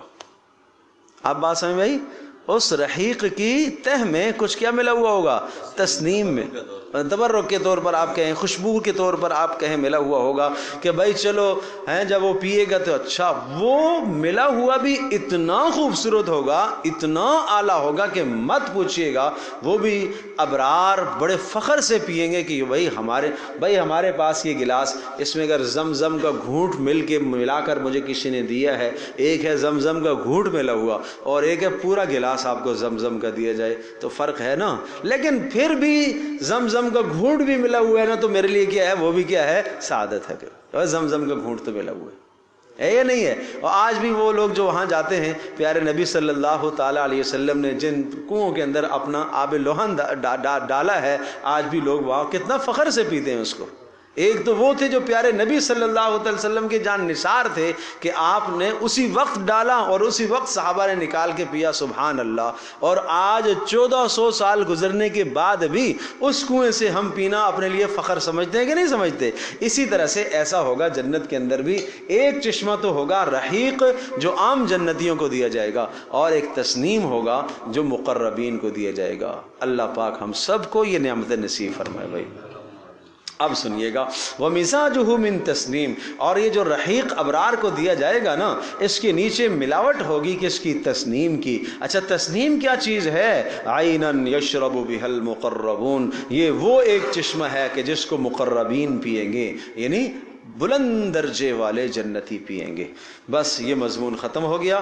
اب آپ کو ہم بتاتے ہیں ایک وہ مضمون، یہ مضمون بھی بڑا اہم ہے۔ یہ جو مقربین ہیں یا اصحاب الیمین، ابرار ہیں یا مقربین ہیں، ان ابرار کے ساتھ اور ان مقربین کے ساتھ آج دنیا میں لوگ مذاق اڑاتے ہیں، ان کا استہزاء کرتے ہیں۔ اب سنیے، ان الذین اجرموا، بے شک وہ لوگ جنہوں نے جرم کیا، کانو، یہ تھے، من الذین آمنوا، ان لوگوں کے ساتھ جنہوں نے ایمان لایا، یضحکون، مسخرہ کرتے تھے، ہنستے تھے، ان کا مذاق اڑایا کرتے تھے۔ ہیں جی، آج شلوار ٹخنوں سے اوپر کر لی، اسے دیکھ کے ہم مذاق اڑاتے ہیں۔ آج کسی جوان نے ٹوپی پہن لی، دیکھ کے ہم مذاق اڑاتے ہیں۔ آج کسی جوان نے داڑھی رکھ لی، اسے دیکھ کے ہم مذاق اڑاتے ہیں۔ آج کوئی سنت کے مطابق کسی یونیورسٹی کالج میں چلا گیا تو اس کو کس اچھمبے سے دیکھا جاتا ہے، کس تعجب سے اس کو دیکھا جاتا ہے کہ شاید یہ کوئی اور مخلوق آ گئی ہے، شاید یہ زمینی مخلوق نہیں ہے، یہ کسی اور سیارے کی، یہ شاید مریخ سے آ گیا ہے، کہیں سے اور بلا آ گئی ہے۔ یہ مضمون سن لو، ان الذین اجرموا، بے شک وہ لوگ جنہوں نے جرم کیا، کانوا من الذین آمنوا یضحکون، وہ ایمان والوں سے دنیا میں مذاق اڑایا کرتے تھے۔ اور دوسری برائی کیا تھی؟ وَإِذَا مَرُّوا بِهِمْ، اور جب ان کے آس پاس سے گزرتے تھے نا، یتغامزون، تو غمز کرتے تھے۔ غمز کہتے ہیں آنکھوں سے اشارے کرنا۔ ایک آدمی نیک ہمارے پاس سے گزر رہا ہے نا، کسی مجلس سے کوئی نیک گزر رہا ہے، بدماشوں کا ٹولہ کنارے میں بیٹھا ہوا ہے، تو ایک تو یہ ہے کہ زبان سے کہیں، زبان سے وہ جا رہا ہے، دیکھو دیکھو دیکھو جا رہا ہے۔ دوسرا یہ کہ ہم آنکھ سے اشارے کریں، دیکھو دیکھو دیکھو یہ جا رہا ہے، یہ جا رہا ہے، یہ مولوی صاحب جا رہے ہیں، ملا جا رہا ہے بھائی، یہ آج ہوتا ہے کہ نہیں ہوتا؟ وَإِذَا مَرُّوا بِهِمْ، فرمایا کہ جب یہ گزرتے ہیں ان نیکوکاروں کے پاس سے، یتغامزون، آنکھوں سے اشارے کرتے ہیں، وَإِذَا انقلبوا، اور جب یہ استہزاء کرنے والے، مذاق اڑانے والے جب یہ پلٹتے ہیں اپنے گھر والوں کے پاس، انقلبوا فکہین، تو بڑی خوشی سے آتے ہیں کہ ہم بڑا آج اچھا کام کر کے آئے ہیں، آج فلاں کو نا میں نے بڑا دبا کے ذلیل کیا ہے، ایک ملا گزر رہا تھا نا، ایک صوفی گزر رہا تھا نا، ایک داڑھی والا گزر رہا تھا، تو میں نے دبا کے اس کو سنائی ہے، بڑی خوشی سے آتے ہیں۔ وَإِذَا رَأَوْهُمْ قَالُوا إِنَّ هَؤُلَاءِ لَضَالُّونَ، اور جب یہ ان کو دیکھتے ہیں نا، دیکھ کے کہتے ہیں ان ہؤلاء لضالون، یہ جو نیکی پر چلنے والے ہیں نا، ان کے بارے میں کہتے ہیں یہ تو بھٹک گئے ہیں، یہ تو گم ہو گئے ہیں، گمراہ ہو۔ اس گمراہی سے مراد یہ ہے یہ تو دنیا کی کوئی چیز جانتے ہی نہیں ہے بھائی، یہ تو دقیانوسی لوگ ہیں، انہیں کیا پتا بھائی کیا ہوتا ہے دنیا میں، انہیں کیا پتا ہے سیاست کیا ہوتی ہے، انہیں کیا پتا ہے دنیا کا نظام کیا ہوتا ہے، یہ کیا جانیں۔ ہائے ہائے، قرآن کہتا ہے وما ارسلوا علیہم حافظین، ارے بھائی ان بدماشوں کے ٹولوں کو، ان نیکوکاروں پر کوئی نگران تو مسلط ہم نے نہیں کیا تھا کہ تم ان کی ہر چلنے پھرنے اٹھنے بیٹھنے کی حرکت کو دیکھو اور استہزاء کرو۔ وما ارسلوا علیہم حافظین، یہ ان پر نگہبان تو مقرر نہیں تھے، چلو ٹھیک ہے کر لو، مرضی ہے، ثمرہ دیکھ لیں گے۔ فالیوم، تو آج کے دن قیامت میں کیا ہوگا، الذین آمنوا، وہ لوگ جو ایمان لائے، من الکفار، انہی کافروں سے، وہ استہزاء اور مذاق اڑانے والے ٹولے سے، یضحکون، آج یہ بھی ان کو دیکھ کے ہنس رہے ہوں گے نا۔ ہاں بھائی اب بتاؤ ذرا، وہ کہتے ہیں نا جناب چند جناب نوجوان تھے جی، تو انہوں نے کیا کیا کہ بھائی کوئی پکنک کی، انہوں نے پارٹی بنائی جائے آج پکنک پہ جائیں گے، چلو جی سمندر ہی سفر کرنے لگے، کشتی پر سوار ہوئے، ملا بیچارے سے پوچھا ہاں بھائی تو نے کوئی انگریزی پڑھی ہے؟ نہیں جی مجھے تو نہیں آتی انگریزی۔ اچھا بھائی۔ دوسرے نے پوچھا کہ ہاں بھائی تو نے کوئی الجبرا وغیرہ پڑھا ہے؟ اس نے کہا نہیں الجبرا تو مجھے نہیں، وہ کیا ہوتا ہے، وہ کون سا ساحل ہے الجبرا؟ اس کو تو ساحل جانتا ہے بیچارہ، اس کو کیا پتا الجبرا کیا بلایا۔ اچھا نہیں پڑھا تو نے؟ یہ نہیں پڑھا۔ سائنس تو کچھ پڑھی ہوگی نا، اس لیے کہ کشتی کیسے چلتی ہے، کس زاویے سے چلتی ہے؟ نہیں، میں یہ بھاری بھرکم نام اس نے سنے ہی نہیں تھے۔ تو ان سب نے قہقہ لگایا، کہا تو نے تو آدھی زندگی ڈبو دی، تو نے آدھی زندگی ڈبو دی۔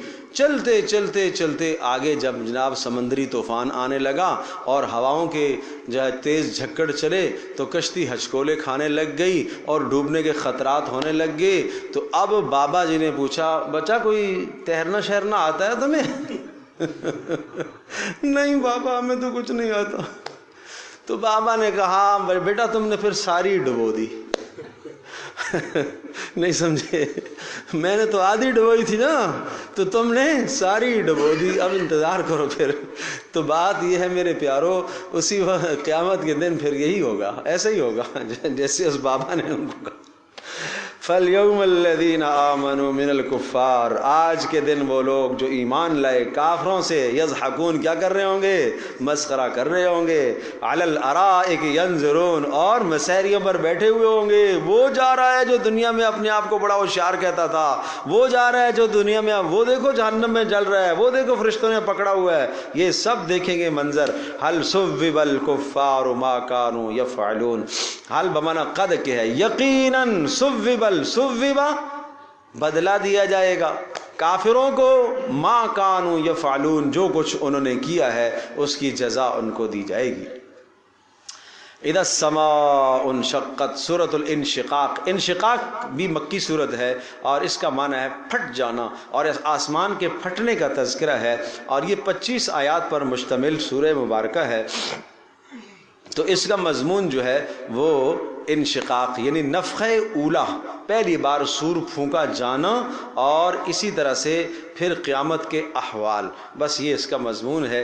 اذا السماء انشقت، جب آسمان پھٹ پڑے گا، وَأَذِنَتْ لِرَبِّهَا وَحُقَّتْ، وَأَذِنَتْ، اور وہ حکم پورا کرے گا، لِرَبِّهَا، اپنے رب کا، اذنا کسی کی بات کو پورا کرنا، کسی کی بات کو سن لینا، وہ اپنے رب کے حکم کو پورا کرے گا، وَحُقَّتْ، اور اس کے یہی لائق ہے کہ اسے یہی کرنا چاہیے۔ اسے کیا کرنا چاہیے؟ اسے یہی کرنا چاہیے کہ اللہ کا حکم پورا کرنا چاہیے، اس لیے کہ اللہ پاک کے حکم سے کوئی شے باہر نہیں ہے۔ وَإِذَا الْأَرْضُ مُدَّتْ، اور وہ وقت آنے والا ہے جب زمین کو کھینچ دیا جائے گا، مدت لمبا کیا جائے گا، جیسے چمڑے کو یا ربڑ کو آپ لوگ کھینچ دیتے ہو تو اسی زمین کو کھینچ کر پھیلا کر بڑا کر دیا جائے گا تاکہ اسی پر پھر حشر قائم ہوگا، اور آدم علیہ السلام سے لے کر اس وقت تک کے سارے انسان تاکہ اس پر سما سکیں۔ وَأَلْقَتْ مَا فِيهَا وَتَخَلَّتْ، عجیب، وَأَلْقَتْ مَا فِيهَا، القت، اور یہ نکال کے پھینکے گی، ما فِيهَا، جو اس کے اندر ہے، وَتَخَلَّتْ، اور اندر کا سب کچھ خالی کر دے گی۔ اس کے اندر کیا ہے؟ اندر جو دفینے ہیں، سونا چاندی ہیرے، جو کچھ زمین کے اندر ہے سب نکال کے کیا ہے؟ باہر۔ نمبر 2، جو اندر مردے ہیں سب کے سب نکال کے باہر پھینکے گی۔ وَأَذِنَتْ لِرَبِّهَا وَحُقَّتْ، اور یہ اپنے رب کے حکم کو پورا کرے گی، اذنت پورا کرے گی، لربها، اپنے رب کے حکم کو، وحقت، اور اس کو پورا کرنا چاہیے، اس لیے کہ یہ بھی اللہ کے حکم سے باہر نہیں ہے۔ انسان کو سمجھایا جا رہا ہے کہ دیکھو نا، آسمان بھی اللہ کے حکم کو پورا کرے گا، زمین بھی اللہ کے حکم کو پورا کرے گی، تم کیوں نہیں پورا کر رہے ہو بھائی؟ اب اگلی بات سنیے گا، اعمال کی طرف ترغیب ہے۔ یا ایھا الانسان، اے انسان، انک کادح الی ربک کدحا فملاقی، بے شک تو کسب کرنے والا ہے، الی ربک، الی لقاء ربک، اپنے رب کی ملاقات کے وقت تک تو محنت کرتا ہے، تجھے محنت کرنی ہے اپنے رب کی ملاقات تک۔ اس سے مراد موت ہے، اس سے مراد کیا ہے؟ آدمی کی موت ہے، موت تک تجھے مہلت ہے۔ قدحن، تو مشقت کرے گا، چاہے مشقت نیکی میں کر، چاہے مشقت گناہ میں کر، چاہے اپنے جسم کو نیکی میں تھکا، چاہے اپنے جسم کو گناہ میں تھکا۔ فملاقیہ، جو تو نے مشقت کی ہے وہ مشقت تجھے مل کر رہے گی۔ ایک معنی تو اس کا یہ ہے کہ تو نے اس مشقت سے ملنا ہے، تو نے اپنے آپ کو نیکی میں تھکایا ہے تو وہ نیکی قیامت کے دن تیرے سامنے آ جائے گی، اپنے آپ کو بدی میں تھکایا ہے تو بدی بھی قیامت کے دن تیرے سامنے آ جائے گی، اور تو نے ملنا ہے کس سے؟ اس نیکی سے بھی اور اس بدی سے بھی۔ ایک معنی یہ ہے۔ دوسرا معنی یہ ہے فملاقیہ، کہ تجھے ملنا ہے اپنے رب سے، ہی ضمیر مراد اللہ ہے، رب ہے، کہ تجھے اپنے پروردگار سے ملنا ہے، اور وہ تجھ سے حساب و کتاب لے گا۔ تجھے سوچنا چاہیے کہ میری آج محنت کا میدان کیا ہے، میں اپنی محنت کہاں صرف کر رہا ہوں، میں اپنے مال کو کہاں لگا رہا ہوں، میں اپنے جسم کو کہاں صرف کر رہا ہوں، میں اپنی صلاحیتوں کو کہاں لگا رہا ہوں۔ ہر انسان کو آج دیکھنا چاہیے۔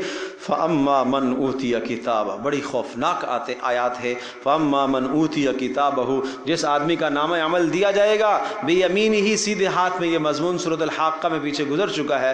فَسَوْفَ يُحَاسَبُ حِسَابًا يَسِيرًا، بس اس کا حساب تو بڑا آسان ہوگا۔ اللہ ہم سب کو یہ عطا فرمائے۔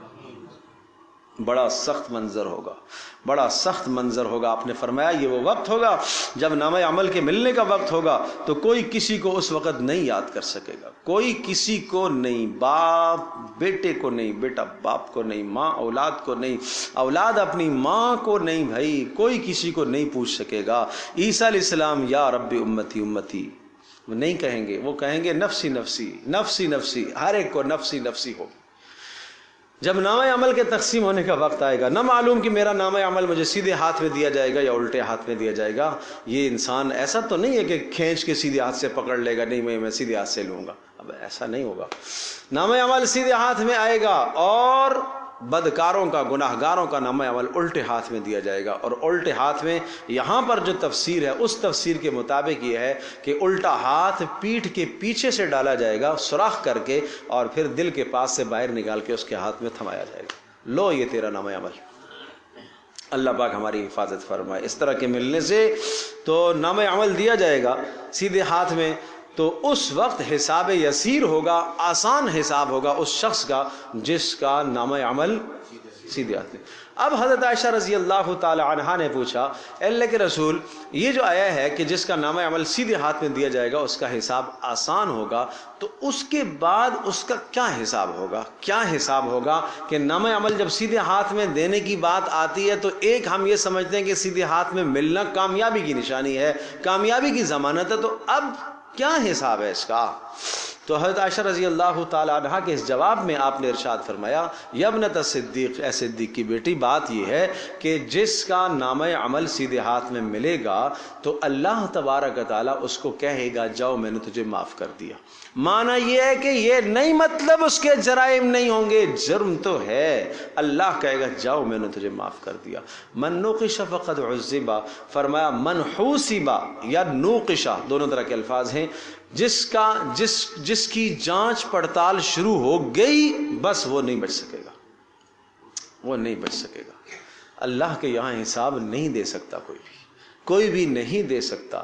من نوقش فقد عذب، تو جس کی جانچ پڑتال پوچھ گچھ شروع ہو گئی نا تو وہ پکڑا گیا، بس وہ پکڑا گیا بس۔ اللہ پاک دیکھے اور دیکھتے ہی کہہ دے کہ جاؤ میں نے معاف کر دیا۔ یہ ہے آسان حساب، یہ ہے حساب یسیر، یہ ہے حساب یسیر۔ اس کے بعد اللہ کے نبی صلی اللہ علیہ وسلم ان آیات کے نازل ہونے کے بعد ہمیشہ یہ دعا کرتے تھے اللہم حاسبنی حسابا یسیرا، اللہم حاسبنی حسابا یسیرا۔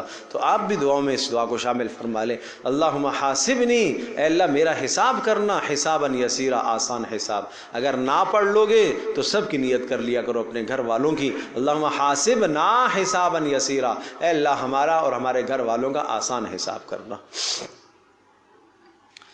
وَيَنْقَلِبُ إِلَىٰ أَهْلِهِ مَسْرُورًا، اور وہ جب وہاں ہوگا نا جنت اس کو سیدھے ہاتھ میں ملے گا، وَيَنْقَلِبُ، اور پلٹے گا، إِلَىٰ أَهْلِهِ، اپنے اہل کی طرف، مسرورا، خوش ہونے کی حالت میں۔ معنی یہ ہوا کہ وہاں دو مراد ہے، اہل سے مراد یا تو جنت کی حوروں کی طرف، وہ اس کی اہل ہوں گی، اور یا مراد جو دنیا میں اس کے نیکوکار، اس کی جناب بیوی بچے جو نیکوکار ساتھ ہوں گے۔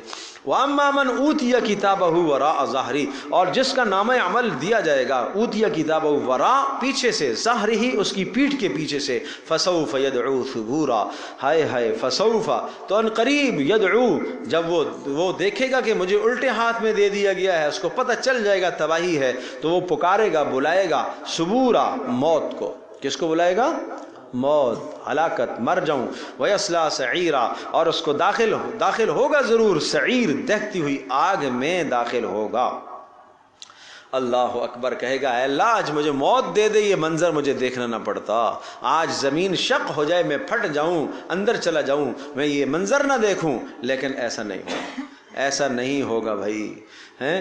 وہاں حاجات اس کی پوری ہوں گی جس نے دنیا میں اللہ کی حاجات، اللہ کی بتائی ہوئی باتوں کو پورا کر دیا۔ انہ کان فی اہلہ مسرورا، ہیں؟ وہ بھی جنت والا بھی اہلہ مسرورا، اپنے گھر والوں کی طرف خوشی خوشی جائے گا، لیکن جنت میں، ٹھیک ہے۔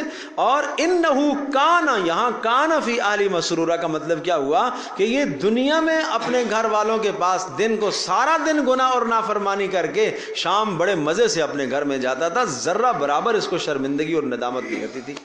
انہ ظن ان لن یحور، اس نے یہ خیال کر رکھا تھا ان لن یحور کہ نہیں لوٹ کر جائے گا اللہ کے پاس، بلا، کیوں نہیں، ان ربہ کان بہ بصیرا، بے شک اس کا رب اس کو دیکھنے والا ہے۔ فلا اقسم بالشفق، میں قسم کھاتا ہوں شفق کی۔ شفق اس سرخی کو کہا جاتا ہے جو شام کے وقت سورج کے ڈوبنے کے بعد سرخی آتی ہے اور اس کے بعد اندھیری مکمل طور پر چھا جاتی ہے، سورج کی کچھ جو ہے کرنیں، کچھ روشنیاں جو باقی ہوتی ہیں باقی ماندہ، اس کو کہتے ہیں شفق۔ گویا کہ جس کے ہوتے ہوئے مغرب کا وقت موجود ہوتا ہے، یعنی یہ شفق موجود ہے تو گویا کہ مغرب کا وقت موجود ہے، اور جب بالکل آسمان ہر طرف سے برابر ہو گیا ہے تو اب گویا کہ مغرب کا وقت ختم ہو گیا، عشاء کا وقت شروع ہوا چاہتا ہے۔ فلا اقسم بالشفق، اس رات کے ابتدائی وقت کی قسم۔ شفق کا معنی ابتدائی وقت نا، مغرب ہوئی تو رات شروع ہو گئی، لیکن شروع میں رات گہری نہیں ہوتی بلکہ کچھ نہ کچھ روشنی اس میں ہوتی ہے۔ واللیل، اور رات کی قسم، وما، اور ان تمام چیزوں کی قسم، وسقا، جن تمام چیزوں کو رات اپنے اندر سمیٹ لیتی ہے، رات اپنے اندر سمیٹ لیتی ہے، اس سے مراد ہر وہ شے جو اپنے گھر کو چلی جاتی ہے۔ رات ہوتی ہے، انسان اپنے گھر میں جاتا ہے، جانور اپنے گھونسلوں میں، اپنے بلوں میں اور اپنے اپنے گھروں میں کچاروں میں سب کچھ اپنی اپنی جناب جگہوں کی طرف لوٹتے ہیں. ٹھیک ہے. جو دکاندار ہے جس نے سامان پھیلا کے رکھا ہوا ہے، شام ہوتی ہے وہ بھی کیا کرتا ہے؟ سامان کو سمیٹتا ہے. یہ رات ایک ایسی چیز ہے کہ سب کو کیا کر لیتی ہے؟ سمیٹ لیتی ہے نا. دن کو سارا منظر اور کائنات نظر آ رہی ہوتی ہے، لیکن سب رات کو وہ چیزیں کیا ہو جاتی ہیں؟ چھپ جاتی ہیں. واللیل، قسم ہے رات کی، وما وسق، اور جن تمام چیزوں کو اس رات نے اپنے اندر سمیٹ لیا. والقمر، اور چاند کی قسم ہے، اذا اتسق، جب وہ اتساق حاصل کر لے. اتساق کا مطلب کیا ہے؟ مکمل طور پر جوانی میں آ جائے. اس کو کہتے ہیں 14ویں کا چاند مکمل طور پر عروج میں آ جائے. پہلی قسم شفق کی، دوسری قسم لیل رات کی، تیسری قسم جن کو رات اپنے اندر سمیٹ لے وہ قسم، اور چوتھی قسم کس کی ہے جی؟ چاند کی، 14ویں کے چاند کی قسم. یہ 4 قسمیں کھا کر آگے کہا لَتَرْكَبُنَّ طَبَقًا عَنْ طَبَقٍ، کہ تم ایک طبقے کے اوپر دوسرا طبقہ چڑھتے رہو گے. یہ اشارہ ہے انقلابات کی طرف. کس کی طرف بھائی؟ انقلابات. کیا مطلب؟ ایک انقلاب ہم آپ کو دکھاتے ہیں، سورج ڈوبا، یہ ایک انقلاب ہے جی. اور پھر رات کا آغاز شروع ہوا، یہ ایک انقلاب ہے. پھر رات مکمل چھا گئی، یہ ایک انقلاب ہے. انقلاب کا معنی ایک حالت سے دوسری حالت کی طرف بدلنا. اور چاند جب طلوع ہوا، جب چاند کا آغاز ہوا تو ہلال تھا. کس کی طرح تھا؟ وہ ایک باریک شاخ کی طرح تھا. اور پھر اس کے بعد جناب بڑھتے بڑھتے بڑھتے جب وہ کامل بنتا ہے تو اس کو 14ویں رات کا چاند کہا جاتا ہے. اس کے بعد پھر وہ کم ہوتے ہوتے حتی عاد کالعرجون القدیم، کس کی طرح؟ پرانی شاخ اور ٹہنی کی طرح بن جاتا ہے. تو اسی طرح سے انسان، تیری زندگی میں بھی یہی انقلابات ہے. تیرا بھی بچپنا ہے، پھر جناب تیری جوانی ہے. چاند 3 دن بچپن ہے اس کا، پھر اس کا لڑکپن ہے، پھر اس کی جوانی آتی ہے جناب 13ویں 14ویں کو، یہ اس کی جوانی کے ایام ہوتے ہیں 15ویں کو. اور پھر اس کے بعد اس کا بڑھاپا ہوتے ہوتے ہوتے ہوتے حتی عاد کالعرجون القدیم، یہاں تک کہ باریک شاخ، اور پھر آخر میں بالکل ہی ایک دن ختم ہو جاتا ہے. ایک دن نظر ہی نہیں آتا، ڈوب گیا، ختم ہو گیا. روزانہ سورج یہ پتہ دے رہا ہے جب طلوع ہوتا ہے صبح تو اس کی دھوپ برداشت کے قابل، یہ اس کا بچپنا ہوتا ہے. پھر عین زوال کے وقت شدت ہوتی ہے اس کے اندر، یہ اس کی جوانی ہوتی ہے. پھر زوال کا مطلب کیا ہوتا ہے؟ زائل ہونا. یہ زوال کا مطلب کیا ہوتا ہے؟ زائل ہونا. اب اس کا بڑھاپا، زوال کے بعد سے اس کا بڑھاپا شروع ہو گیا ہوتے ہوتے ہوتے ہوتے ہوتے شام کو جا کے ڈوب گیا. اے انسان، تیرا بھی بچپنا، لڑکپن، تیری جوانی، پھر تیرا بڑھاپا، پھر آخر مرنا تیرا کیا ہے؟ ڈوب جانا ہے. یہ انقلابات جس طرح سے کائنات میں ہیں، تو اپنی زندگی میں ان انقلابات کو کیوں نہیں دیکھ رہا ہے؟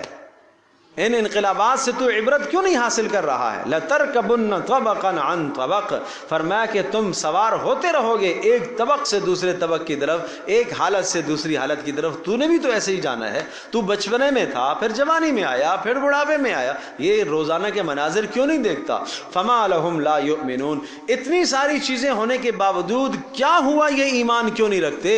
یہ کیوں نہیں اللہ پر یقین رکھتے؟ وَإِذَا قُرِئَ عَلَيْهِمُ الْقُرْآنُ لَا يَسْجُدُونَ. یہ آج کل نئی جو ایک تفسیر ہے، یہ ترکبن طبقا عن طبق، کہ ایک سیارے سے آپ دوسرے سیارے کی طرف بے شک کر سکتے ہیں. بالکل قرآن کریم کے اندر سے چاند کی طرف، چاند سے بے شک لَتَرْكَبُنَّ طَبَقًا عَنْ طَبَقٍ، یہ بھی اس میں آپ کہہ سکتے ہیں. بالکل ایسا ہے کہ یہ نظام اللہ پاک نے اس نظام کو بیان فرمایا ہے کہ آسمان کا جو نظام ہے اور ایک سیارے سے دوسرے سیارے کی طرف کا سفر کرنا، یہ اس کی طرف بھی اشارہ ہو سکتا ہے. لیکن بہرحال یہ بات اچھی طرح سے ذہن نشین فرمائیے گا، قرآن مقدس کو ہم سائنس کے تابع نہیں کریں گے. قرآن کو سائنس کے تابع نہیں بلکہ سائنس کو قرآن کے تابع کریں گے. تو یہ جو تعبیر آ رہی ہے، جو اس طرح سے عرض کی ہے کہ ایک سیارے سے دوسرے سیارے کی طرف جانا، یہ احتمال ہو سکتا ہے. اگر کل اس احتمال کو باطل ہونا پڑا یا کوئی ایسی تحقیق آ گئی تو پھر قرآن کی بات باطل نہیں ہوگی. اس لیے ہم نے وہ والا ترجمہ کیا کہ عام طور پر مراد اس سے انسانی زندگی کے طبقات ہے. وَإِذَا قُرِئَ عَلَيْهِمُ الْقُرْآنُ، وَإِذَا قُرِئَ، اور جب پڑھا جائے ان کے سامنے القرآن، جب قرآن، تو لا يسجدون، سجدہ نہیں کرتے. قرآن کریم میں جہاں سجدہ آتا ہے، آیت سجدہ جس کو کہتے ہیں نا، تو آیت سجدہ دو مواقع ہیں جہاں کسی قوم کو حکم دیا کہ تم سجدہ کرو، نبی نے سجدہ کیا، کسی نبی نے گزشتہ کسی نیک قوم نے سجدہ کیا، ہمیں حکم ہے کہ اتباع میں ہم کیا کریں؟ سجدہ کریں۔ اور جہاں پر بات یہ آ رہی ہے کہ جناب فلاں قوم کو حکم دیا سجدے کا، انہوں نے نہیں کیا، تو وہاں پر ہمیں حکم ہے کہ ہمیں کیا کرنا چاہیے؟ سجدہ۔ تو یہاں پر بھی سجدے کی آیت ہے، وَإِذَا قُرِئَ عَلَيْهِمُ الْقُرْآنُ لَا يَسْجُدُونَ۔ وقت مکروہ ہے؟ بس چلو بعد میں کر لیں گے، لیکن سجدہ کیجیے گا۔ سجدے کے مسائل میں احکام بیان کر چکا ہوں۔ بل الذین کفروا یکذبون، یہ جھٹلاتے ہیں، واللہ اعلم، اور اللہ تبارک و تعالیٰ خوب جانتا ہے، بما یوعون، جو یہ اپنے اندر چھپاتے ہیں، فبشرہم بعذاب علیم، دردناک عذاب کی ان کو اطلاع کیجئے۔ بشر، خوشخبری دیجئے۔ خوشخبری مراد نہیں ہوتی ہے، مراد اطلاع ہے۔ اصل میں بشر اس لیے کہا جاتا ہے، بشر کہتے ہیں چہرے کی کھال کو۔ بشارت جو ہے نا، بشر، با شین را، بشر، لواحۃ للبشر، کھال کو جلا ڈالنے والی، جہنم کے بارے میں فرمایا نا، اور بشر انسان کو بھی کہتے ہیں، اور اسی سے بشارت بھی ہے۔ تو بشر کہا جاتا ہے چہرے کے حالات کا بدلنا۔ آپ نے کوئی اچھی خبر سنی تو آپ مسکرائے، ایسے بالکل آپ بیٹھے ہوئے تھے سیدھے، اور ایک اچھی خبر آئی تو ایک دم مسکراہٹ آ گئی، تو چہرہ بدل گیا نہیں بدل گیا؟ اور اگر ایک دم خوفناک خبر آپ نے سنی تو چہرہ کیا ہو گیا؟ بدل گیا نا۔ اس لیے اس کو بشارت کہا گیا ہے کہ جیسے ہی خوفناک خبر سنیں گے تو ایک دم سے چہرے پر کیا ہے؟ گھبراہٹ آ جائے گی۔ اس لیے فبشرہم بعذاب علیم، ان کو اطلاع کر دیجئے دردناک عذاب کی۔ الا الذین، ہاں مگر وہ لوگ جو ایمان لائے، وعملوا الصالحات، آمنو سے مراد جن کے پاس، جن کے اعتقادیات درست ہوں بچا، جن کے اعتقاد اچھے ہوں، اور عمل الصالحات، جن کے اعمال اچھے ہوں، اعتقاد بھی درست ہوں، اعمال بھی اچھے ہوں، لہم اجر غیر ممنون، ان کے لیے اجر ہے نہ ختم ہونے والا، غیر ممنون، نہ ختم ہونے والا۔ والسماء ذات البروج، اس صورت کا خاص مضمون ہے، اور اس میں 22 آیات ہیں، اور مضمون اس کا یہ ہے کہ اس دنیا میں بہرحال مصائب آئیں گے، ایمان پر مصائب آئیں گے، پریشانیاں آئیں گی۔ والسماء ذات البروج، اور قسم ہے اس سامان کی جو برجوں والا ہے، بڑے بڑے ستاروں اور سیاروں والا ہے، اور ستاروں اور سیاروں کے مدار ہیں جن مداروں کے اندر وہ چکر لگا رہے۔ والیوم الموعود، اور اس دن کی قسم جس دن کا وعدہ کیا گیا، یعنی قیامت کا دن۔ وشاہد ومشہود، اور حاضر ہونے والے دن کی قسم، حاضر ہونے والا دن، ومشہود، اور اس دن کی قسم جس دن سب کے سب ایک دن کے پاس جمع ہوں گے۔ شاہد سے مراد جمعے کا دن ہے جو حاضر ہوتا ہے ہمارے پاس، یعنی ہر 15 جو ہے نا ہفتے کے بعد جمعے کا دن آتا ہے نا، تو یہ مراد ہے شاہد، آنے والا، حاضر ہونے والا۔ مشہود، جس کے پاس حاضر ہوا جائے، اس سے مراد یوم عرفہ ہے۔ یوم عرفہ ہے، حجاج کرام یوم عرفہ میں ایک جگہ پر سارے جا کے جمع ہوتے ہیں، اس لیے اس کو یوم مشہود کہا گیا۔ بہرحال اشارہ اس بات کی طرف ہے کہ آسمان اور یہ قیامت اور اسی طرح سے شاہد اور مشہود، یہ سب کی سب چیزیں یہ گواہ ہیں۔ قتل اصحاب الاخدود، یہ قسمیں کھا کر اللہ پاک نے ارشاد فرمایا، قتل، مارے گئے، لعنت ہو، دو معنی ہیں، خبر بھی ہے، خبر دینا۔ قتل، مار دیا گیا وہ آدمی، مار دیے گئے، اصحاب الاخدود، خندقوں والے مار دیے گئے، ایک معنی یہ ہے، اور دوسرا مار دیے جائیں، مار دیے، پہلے والا جو معنی ہے اس کو کہتے ہیں خبر، دوسرا والا معنی ہے اس کو کہتے ہیں انشاء، یہ بد دعا ہے۔ نہیں سمجھے بات ہے؟ پہلے والا معنی میں نے کیا کیا؟ خبر کا معنی۔ قتل اصحاب الاخدود، کیا ہے؟ اصحاب الاخدود، خندقوں والے مار دیے گئے، یہ کیا ہے؟ خبر ہے۔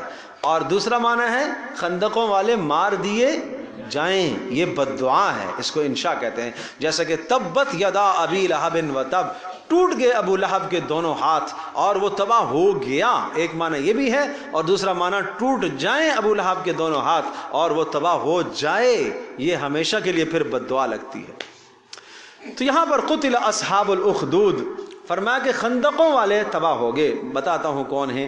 النار ذات الوقود، اور وہ آگ ذات الوقود جو ایندھن ہے، اذ ہم بڑی ایندھن والی آگ، اذ ہم علیہا قعود جبکہ یہ سب کے سب اس آگ کے اوپر بیٹھے ہوئے تھے، ارد گرد بیٹھے ہوئے تھے. وہم اور یہ سب کے سب علی ما یفعلون جو کچھ کر رہے تھے، بالمؤمنین ایمان والوں کے ساتھ، شہود اس پر گواہ تھے، اپنی آنکھوں سے ایمان والوں کو دیکھ رہے تھے اور ایمان والوں کو آگ میں ڈلتا ہوا جلتا ہوا دیکھ رہے تھے.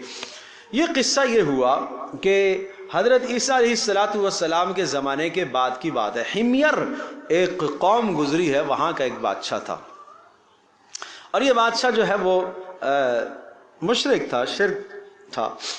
تو اس کے پاس ایک نجومی آتا تھا، اور وہ نجومی اس کے پاس بیٹھتا تھا جو اس کو الٹی سیدھی خبریں پڑھاتا بتاتا رہتا تھا.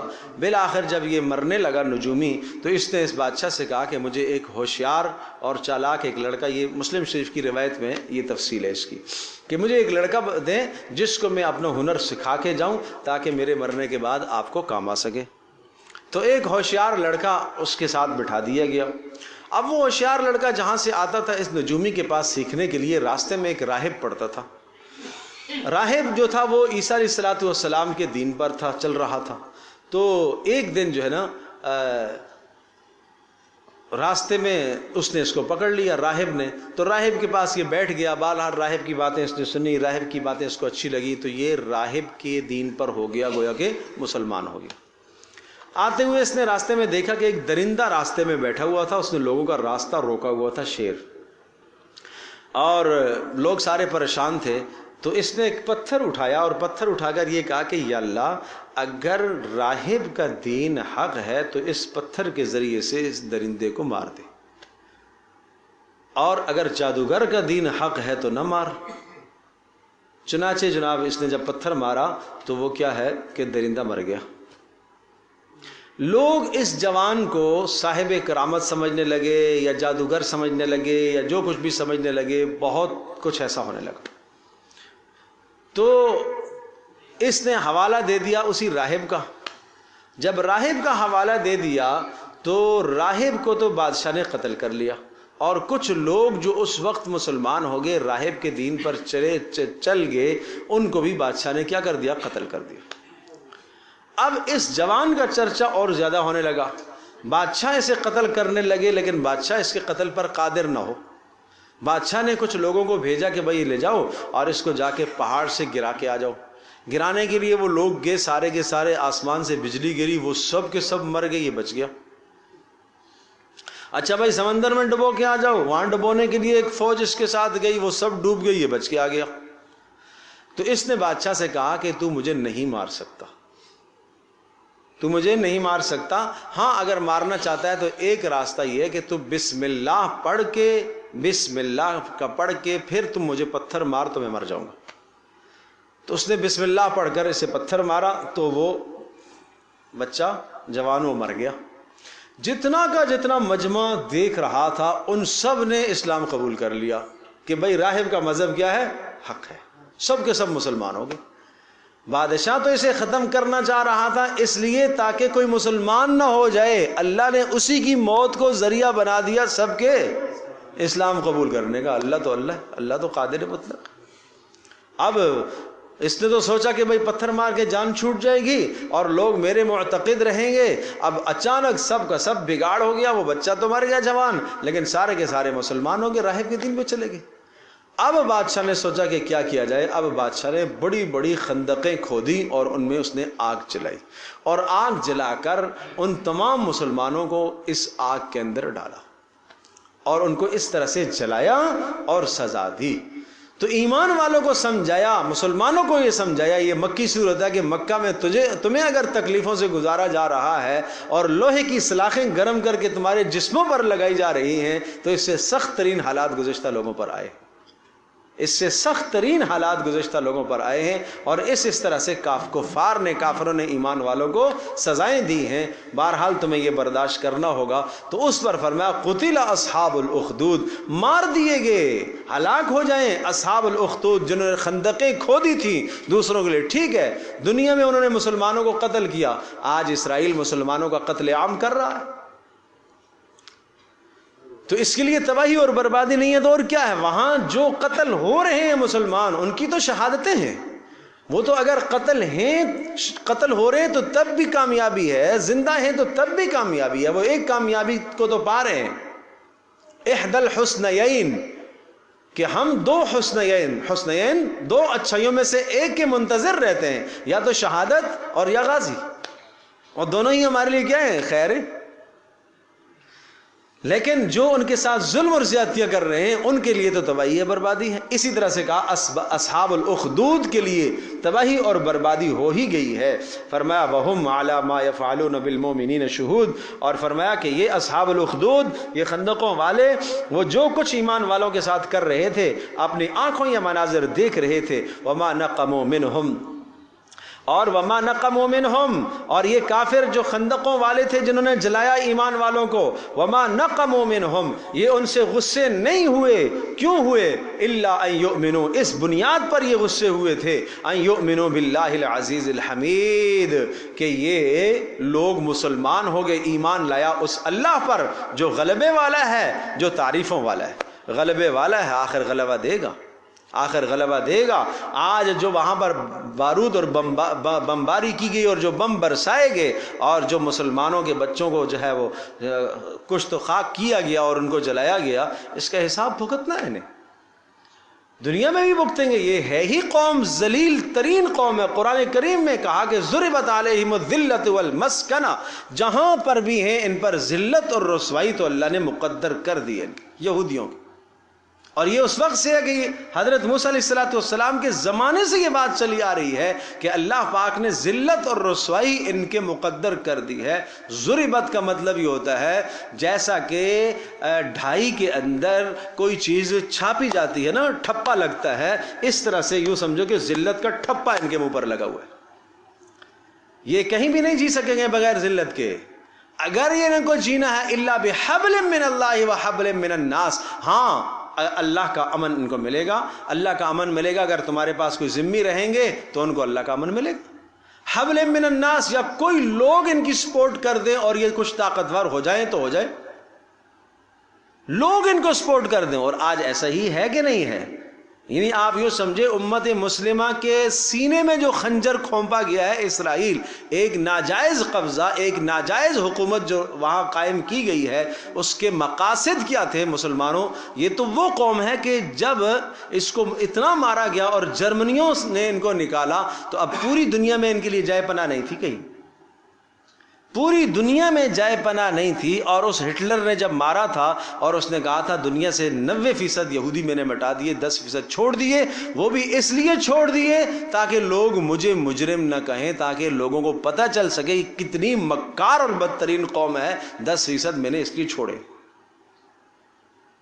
10% اس لیے چھوڑے ہیں بدماش، تاکہ لوگ مجھے یہ نہ کہیں کہ یہ قاتل ہے، اس نے ناجائز کی ہے، اس لیے میں نے 10% چھوڑے تاکہ لوگوں کو اس کی کرتوتوں کو پتہ چلے۔ انہوں نے تو نبیوں کو قتل کیا ہے، اور قتل کرنا، اور اللہ اکبر، بات دوسری طرف چلی جائے گی۔ لیس علی الامیین من سبیل، سورہ آل عمران میں یہ مضمون آتا ہے، یہ کہتے ہیں امیوں پر ہمیں کوئی روک ٹوک نہیں ہے۔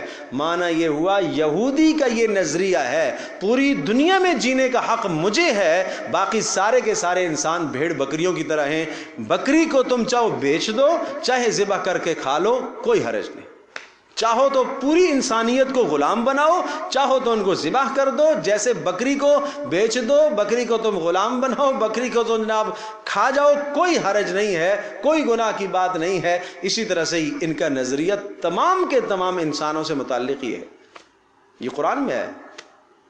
اس لیے ذلیل الرسوا قوم کہا قرآن نے اس کو، اور یہ ہمیشہ کے لیے، ہاں اس ذلت سے نکلنے کے لیے یہ ایمان لائیں گے، محمد رسول اللہ صلی اللہ علیہ وسلم کا دین قبول کریں گے تو ذلت ختم ہوگی، ورنہ ذلت ان پر رہے گی، تا قیامت ذلت رہے گی۔ اب بات رہ گئی، بڑی پیاری بات کرنے لگا ہوں، چونکہ موضوع نکل آیا تو اس لیے یہ بات کہنا بھی ضروری ہے تاکہ آپ لوگوں کے ذہن کچھ صاف ہو جائیں، اور مائیں بہنیں ہیں ان کے ذہنوں میں جو سوالات ہیں وہ سوالات بھی انشاءاللہ چھٹ جائیں گے۔ وہ بات یہ ہے کہ پھر اللہ پاک نے ان کو کیوں اس چھوٹے سے طبقے کے اوپر مسلط کیوں کر دیا؟ غزہ کے اندر یہ ظلم کیوں ڈھا رہے؟ اللہ کی مدد اہل غزہ کے لیے کیوں نہیں ہے؟ اللہ تبارک و تعالی نے بدر میں فرشتے اتارے، یہاں کیوں نہیں اتر رہے؟ پہلی بات تو یہ کہ اللہ کی بے پناہ مددیں ان کے ساتھ ہیں، حالات جو بتا رہے ہیں، جو اخبار بتا رہی ہے کہ بے پناہ اللہ کی مددیں ان کے ساتھ ہیں۔ دوسری جو بہت بڑی وجہ میں آپ کو بتاؤں، وہ وجہ یہ ہے، یہ پوری امت مسلمہ کا امتحان ہے کہ میں اور آپ کیا کر رہے ہیں۔ یہ امت مسلمہ کا امتحان ہے بھائی، امتحان ہے۔ ظاہر سی بات ہے کہ جو امتحان کا، جو آدمی امتحان کے اندر مبتلا ہوتا ہے اس نے تو جانا ہی جانا ہے، اس نے تو اپنی جان کا نذرانہ پیش کرنا ہی کرنا ہے۔ یہ جو واقعہ ہوا کیا نام ہے، اکتوبر سے شروع ہوا تھا نا، 7 اکتوبر سے، تو یہ اکتوبر سے جو معاملہ شروع ہوا تھا اور جو اہل غزہ نے، حماس نے جو حملہ کیا، تو آپ یوں سمجھیے کہ اس حملے سے پہلے بہت بڑی اور بدترین تیاری یہودی کر چکے تھے بیت المقدس سے متعلق۔ یوں سمجھ لو کہ اگر یہ نہ کرتے تو یہ اپنے ہاتھ پاؤں بھی کٹوا دیتے۔ یہ جو کچھ اب ہو رہا ہے نا، اتنا بھی نہ ہو سکتا۔ ان کا منصوبہ تھا کہ ان کو یہاں سے نکال کر وہ صحرائے سینا کی طرف منتقل کر دو، اور ان کو یہاں سے نکال دو اور ختم کر دو، اور بیت المقدس پر قبضہ کرنا، قبضہ جمانا ان کا مقصد تھا۔ وہ ہدف نہیں پورا ہوا، اور اللہ تبارک و تعالیٰ نے ان بدبختوں کو یوں سمجھے کہ 50 سال پیچھے دھکیل دیا ان کو۔ یہ حال ہو گیا ان کا۔ لیکن میں عرض کر رہا ہوں، امت مسلمہ کے لیے امتحان ہے، اور یہ بات قرآن کریم کے اندر ہے۔ اللہ پاک نے سورہ بنی اسرائیل کے شروع میں، آپ پہلا رکوع کا مطالعہ کیجئے گا، وہاں بنی اسرائیل کے حالات کو اللہ پاک نے ذکر فرمایا، اور پھر ارشاد فرمایا ان عدتم عدنا، مسلمانوں کو بھی اور ان کو بھی خطاب ہے۔ اور مسلمانوں کے سامنے یہ نذیر اس لیے پیش کی گئی کہ اگر اے مسلمانوں تم سرکشی کرو گے نا تو پھر اسی طرح سے حالات پیدا ہوں گے۔ اب نوح علیہ السلام کی قوم کی طرح کا عذاب نہیں آئے گا، لوط علیہ السلام کی قوم کی طرح کا عذاب نہیں آئے گا، اب آسمانوں سے پتھر نہیں برسیں گے، اب زمین سے زلزلے ایسے نہیں ہوں گے کہ پوری امت ہلاک ہو جائے۔ یا اللہ، اب عذاب کی کیا صورت ہوگی؟ اب عذاب کی صورت یہ ہوگی بعثنا علیکم عبادا لنا اولی باس شدید فجاسوا خلال الدیار، ہم اپنے دشمنوں کو تمہارے اوپر مسلط کریں گے۔ یہ اللہ کا قانون ہے۔ اب کس کو مسلط کریں گے؟ دشمنوں کو، کمی کو، ذلیل کو، رسوا کو۔ کوئی دنیا کی، اگر بھائی ایک تو یہ ہے نا کہ کسی بادشاہ کو مارا جائے، ہاں جی، کسی بادشاہ کو کوئی بادشاہ مارے تو سمجھ میں آتا ہے، ارے کسی بادشاہ کو کوئی چوڑا چمار آ کے مارے گا تو وہ ایک تھپڑ بھی مارے گا تو بادشاہ کے لیے ذلت ہے کہ نہیں ہے؟ تو مسلمان تو ایک بادشاہ قوم تھی، تو اس ذلیل ترین قوم سے، ذلیل ترین قوم کو اگر آج غالب کیا جا رہا ہے تو یہ میرے اور آپ کی اور پوری امت مسلمہ کی سرکشی کا نتیجہ ہے، جس کو قرآن ذکر کرتا ہے۔ بہرحال اللہ تبارک و تعالیٰ ان کو استقامت عطا فرمائے، اور اللہ پاک جو ہے ہمارے دلوں کے اندر بھی یہ احساس پیدا فرمائے۔ الذی لہ ملک السماوات والارض، فرمایا اللہ وہ ذات جس کے لیے آسمان و زمین کی ملکیت اللہ کی ہے، تو جس کو چاہے گا مالک بنائے گا۔ کبھی ایسا ہوگا فرما بردار بنیں گے تو فرما برداروں کو مالک بنائے گا، اگر ہم اس کی فرما برداری سے نکلیں گے تو اللہ پاک ظالموں کو مالک بنا دے گا۔ واللہ علی کل شیء شہید، اللہ ہر شے پر گواہ ہے۔ ان الذین فتنوا المؤمنین والمؤمنات، بے شک وہ لوگ جنہوں نے ایمان والے مردوں کو اور عورتوں کو فتنوا، مصیبتوں میں مبتلا کیا، اس سے مراد وہی نہیں ہے، آج بھی اگر ایمان والے مرد کو کوئی تکلیف دے رہا ہے یا ایمان والی عورت کو کوئی ایذا دے رہا ہے، فتنوا، فتنے میں مبتلا کرنا، زبان کی تکلیف دینا، عمل کی تکلیف سے کسی کو ستانا، ثم لم یتوبوا، پھر تکلیف دے کر اگر اس نے توبہ نہ کی، فلہم عذاب جہنم، تو ایسوں کے لیے پھر جہنم کا عذاب ہے، ولہم عذاب الحریق، اور خاص طور پر آگ میں جلانے کا عذاب آئے گا ان کو۔ جہنم میں کئی قسمیں عذاب کی، جہنم میں بچھو ہیں، سانپ ہیں، جہنم میں بھوک کا عذاب ہے، جہنم میں پیاس کا عذاب ہے، جہنم میں بدبو کا عذاب ہے، بدترین عذاب بدبو کا عذاب ہے، لیکن حریق خاص طور پر جلانے جلانے کا عذاب، چونکہ پیچھے انہوں نے جلایا تھا یہ اصحاب الاخدود خندقوں والے، اس لیے جلانے والے عذاب کا خاص طور پر ذکر ہے۔ تو اس لیے بھائی دیکھو، کسی کو ستایا ہے، کسی کا دل دکھایا ہے، کسی مرد اور عورت کا، تو توبہ کرنی چاہیے اور اس سے بھی معافی مانگنی چاہیے۔ ان الذین آمنوا وعملوا الصالحات، وہ لوگ جو ایمان لائے اور انہوں نے اعمال صالحہ کیے، لہم جنات تجری من تحت الانہار، ان کے لیے جنتیں ہیں جن کے نیچے نہریں بہ رہی ہوں گی، ذالک الفوز الکبیر، یہ ہے بڑی کامیابی۔ ان بطش ربک لشدید، بے شک تیرے رب کی پکڑ بڑی سخت ہے۔ انہ هو یبدئ ویعید، بے شک تیرا رب یبدئ، پہلی بار پیدا کرتا ہے، ویعید، اور قیامت میں دوبارہ بھی زندہ کرے گا، وہو الغفور، اور وہ بخشنے والا ہے، الودود، سبحان اللہ، الغفور، الغفور، بلا توبہ بھی معاف کر دیتا ہے کبھی کبھی، توبہ کرو تو معاف کرتا ہی کرتا ہے، اللہ اکبر۔ کیوں؟ الودود، اس لیے کہ وہ محبت جو کرتا ہے، وہ محبت جو کرتا ہے۔ یہ اللہ کی صفات دیکھو، ذو العرش المجید، وہ بڑے عرش کا مالک ہے، سلطنت ساری دنیا کی، عرش سے مراد سلطنت ساری دنیا کی اس کے پاس ہے، جس کو چاہے سلطنت دے، المجید، بڑی شان والا ہے، فعال لما یرید، اے اللہ کمزوروں کو، ان کافروں کو تو نے مسلمانوں پر کیوں مسلط کیا؟ کہا فعال، وہ خوب کرنے والا ہے جو چاہے کرنے والا ہے، فعال لما یرید، جو چاہتا ہے وہ کر گزرتا ہے، اس کی حکمتیں ہیں، اس سے کوئی نہیں پوچھ سکتا۔ هل اتاک حدیث الجنود، آؤ ایک اور گزشتہ تاریخ کا آپ کو خبر سناتے ہیں۔ هل اتاک حدیث الجنود، کیا آپ کے پاس تذکرہ آیا ہے لشکر والوں کا؟ وہ کون سے لشکر تھے؟ حدیث خبر، جنود لشکر، فرعون، کون سے لشکر؟ فرعون، سمود، یہ دو قوموں کا تذکرہ کیا، فرعون اور سمود۔ فرعون بھی اپنی انا میں، حکومت میں، اقتدار میں، ٹھیک ہے نا، اور قوم سمود بھی دنیا کی سب سے طاقتور قوم، میرے پاس طاقت زیادہ ہے، طاقت کے گمنڈ میں تھے یہ، اور فرعون بھی دنیا کے اندر خدائی دعویٰ کر رہا تھا، اس لیے ان کا تذکرہ کیا۔ بل الذین کفروا فی تکذیب، ارے جن لوگوں نے کفر کیا اہل مکہ، فی تکذیب، وہ تو جھٹلانے میں ہی لگے ہوئے ہیں، واللہ من ورائہم محیط، اللہ تبارک تعالیٰ نے خوب احاطہ کیا ہوا ہے، واللہ محیط، اللہ نے احاطہ کیا ہوا ہے، من ورائہم، ان کے ارد گرد کا احاطہ کیا ہوا ہے، مانا کوئی عمل اللہ سے ان کا مخفی نہیں ہے، ہر طرف کا احاطہ، دن کا، رات کا، صبح کا، شام کا۔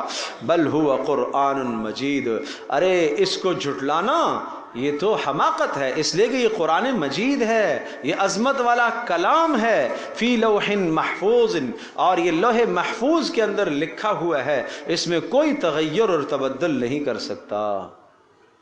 والسماء والطارق، قسم ہے آسمان کی، والطارق، اور رات میں آنے والے کی، تو را قاف، طرق، طرق کہتے ہیں دروازے پر دستک دینا، رات کو ٹک ٹک ٹک کرنا، اس کو کہتے ہیں طرق، ٹھیک ہے، اور طرق کہا جاتا ہے راستے پر چلنا بھی، اس کو بھی طرق کہتے ہیں، راستے پر جو آدمی چلتا ہے تو نشان پڑتے ہیں نا، اس کو کہتے ہیں۔ وما ادراک ما الطارق، اور تجھے کیا معلوم وہ طارق، رات کو دیر سے آنے والا کیا ہے؟ النجم الثاقب، وہ چمکتا ہوا ستارہ ہے۔ یہ قسم کھائی آسمان کی اور رات کو دیر سے آنے والے کی قسم کھائی، اور وہ کیا ہے؟ النجم الثاقب، چمکنے والا ستارہ۔ قسم کھا کے اللہ تو کیا کہہ رہا؟ ان کل نفس لما علیہا حافظ، یہ اس سورت کا مرکزی مضمون ہے، یہ دعویٰ ہے سورت کا، ہر نفس پر ایک حافظ مقرر ہے، ایک نگہبان مقرر ہے۔ ان کل نفس لما علیہا حافظ، ہر نفس پر کیا مقرر ہے؟ ایک نگہبان۔ اب سمجھے گا قسم کس چیز کی کھائی بھائی؟ بولو بھائی، آسمان کی قسم کھائی، اور کس کی قسم کھائی؟ رات دیر سے آنے والے کی قسم۔ وہ کیا ہے دیر سے آنے والا؟ النجم الثاقب، روشن ستارہ۔ اب اس سے کون سا ستارہ مراد ہے؟ بعض نے کہا اس سے مراد مریخ ہے، بعض نے کہا زحل ہے، بعض نے کہا عمومی طور پر سارے ستارے، ہر چمکدار ستارہ مراد ہے۔ اب یہ سمجھیے گا کہ چمکدار رات دیر سے آنے والا ستارہ، اس کی قسم کھا کر سمجھایا کہ ہر انسان پر ایک نگہبان موجود ہے۔ نگہبان فرشتہ نظر آ رہا ہے؟ بولو، نہیں نظر آ رہا۔ قیامت میں نظر آئے گا. آئے گا نہیں آئے گا؟ ابھی دن ہے، ستارہ نظر آ رہا ہے کوئی نہیں. جب سورج چھپے گا تو نظر آئیں گے کہ نہیں؟ سب نظر آ جائیں گے. یہ سمجھانا مقصود ہے. جس طرح سے سورج کے ہوتے ہوئے ستارے تمہیں نظر نہیں آتے، لیکن نظر نہ آنے کا یہ مطلب نہیں ہے کہ ستارے آسمان پر نہیں ہیں. اسی طرح سے ایک نگہبان تمہارے پاس ہے، نظر نہ آنے کا یہ مطلب نہیں ہے کہ وہ نہیں ہے، وہ ہے، لیکن یہ کھلے گا کب؟ جب قیامت ہوگی. جیسے ستارہ شام کو کھلتا ہے، نظر آتا ہے، چمکتا ہے، اسی طرح سے یہ حافظ بھی نظر آئے گا اس دن. تو ایک معنی تو یہ ہے کہ ہر نفس پر ایک نگہبان ہے، اور دوسرا معنی یہ ہوگا کہ ہر نفس پر ایک محافظ موجود ہے، حفاظت کرنے والا. دونوں معنی ہو سکتے ہیں. فَلْيَنْظُرِ الْإِنسَانُ مِمَّا خُلِقَ. اب یہ دلیل ہے قیامت کی. فَلْيَنْظُرِ الْإِنسان، ارے انسان کو دیکھنا چاہیے. مِمَّا خُلِقَ، کس چیز سے یہ پیدا کیا گیا ہے. اپنی تخلیق پر غور تو کرے. جس پروردگار نے ایک ادنا حقیر شے سے اس کو بنایا ہے، وہ دوبارہ اس کو لوٹانے کی قدرت رکھتا ہے. یہ سمجھانا مقصود ہے. خلق من ماء دافق، پیدا کیا گیا من ماء، ایک پانی سے، دافق اچھلتے ہوئے پانی سے، یخرج جو نکلتا ہے، من بین الصلب ایک یعنی پیٹھ سے، والترائب اور چھاتیوں سے نکلتا ہے. انہ علی رجعہ لقادر، بے شک وہ اللہ اس کو دوبارہ لوٹانے پر قدرت رکھتا ہے. یہاں بڑی تفصیل مفسرین نے لکھی ہے، اور جس آدمی کا یہ موضوع ہو یا اس موضوع سے دلچسپی ہو، ڈاکٹرز حضرات جو ہیں اس جگہ کو بہت تحقیق سے پڑھے. بڑی تحقیق ہے اس جگہ پر، مفسرین نے بڑی تحقیقات لکھی ہیں کہ یہ جو کہا کہ خلق من ماء دافق، ایک اچھلتے ہوئے پانی سے پیدا کیا گیا. یخرج من بین الصلب، جو صلب پشت سے آتا ہے، والترائب اور سینے سے آتا ہے، چھاتیوں سے آتا ہے. تو بعض نے لکھا کہ صلب سے مراد باپ کی پشت سے، یعنی وہ مادہ تولیدی وہ مرد کی پشت سے خارج ہوتا ہے اور ماں کی چھاتی سے خارج ہوتا ہے. یعنی اس کے آنے کا راستہ ماں کی چھاتی اور مرد کی پشت ہے. گو کہ بعض مفسرین نے اس کو یوں تعبیر فرمایا، اور بہت پیاری تعبیر ہے، کہ وہ جسم کے ہر عضو سے خارج ہوتا ہے. جب میلاب ہوتا ہے تو اس وقت جسم کے ہر عضو سے خارج ہوتا ہے. اسی وجہ سے بچہ مشابہ ہوتا ہے اپنے ماں باپ کے. آنکھ باپ کی آنکھ کے مشابہ ہیں جی، ناک باپ کی ناک کے مشابہ، یا کان باپ کے کان، ہاتھ، آپ یوں سمجھیے سارا جسم جو ہے باپ کے مشابہ یا ماں کے مشابہ ہوتا ہے، یا دونوں کے ساتھ ملا جلا ہوتا ہے.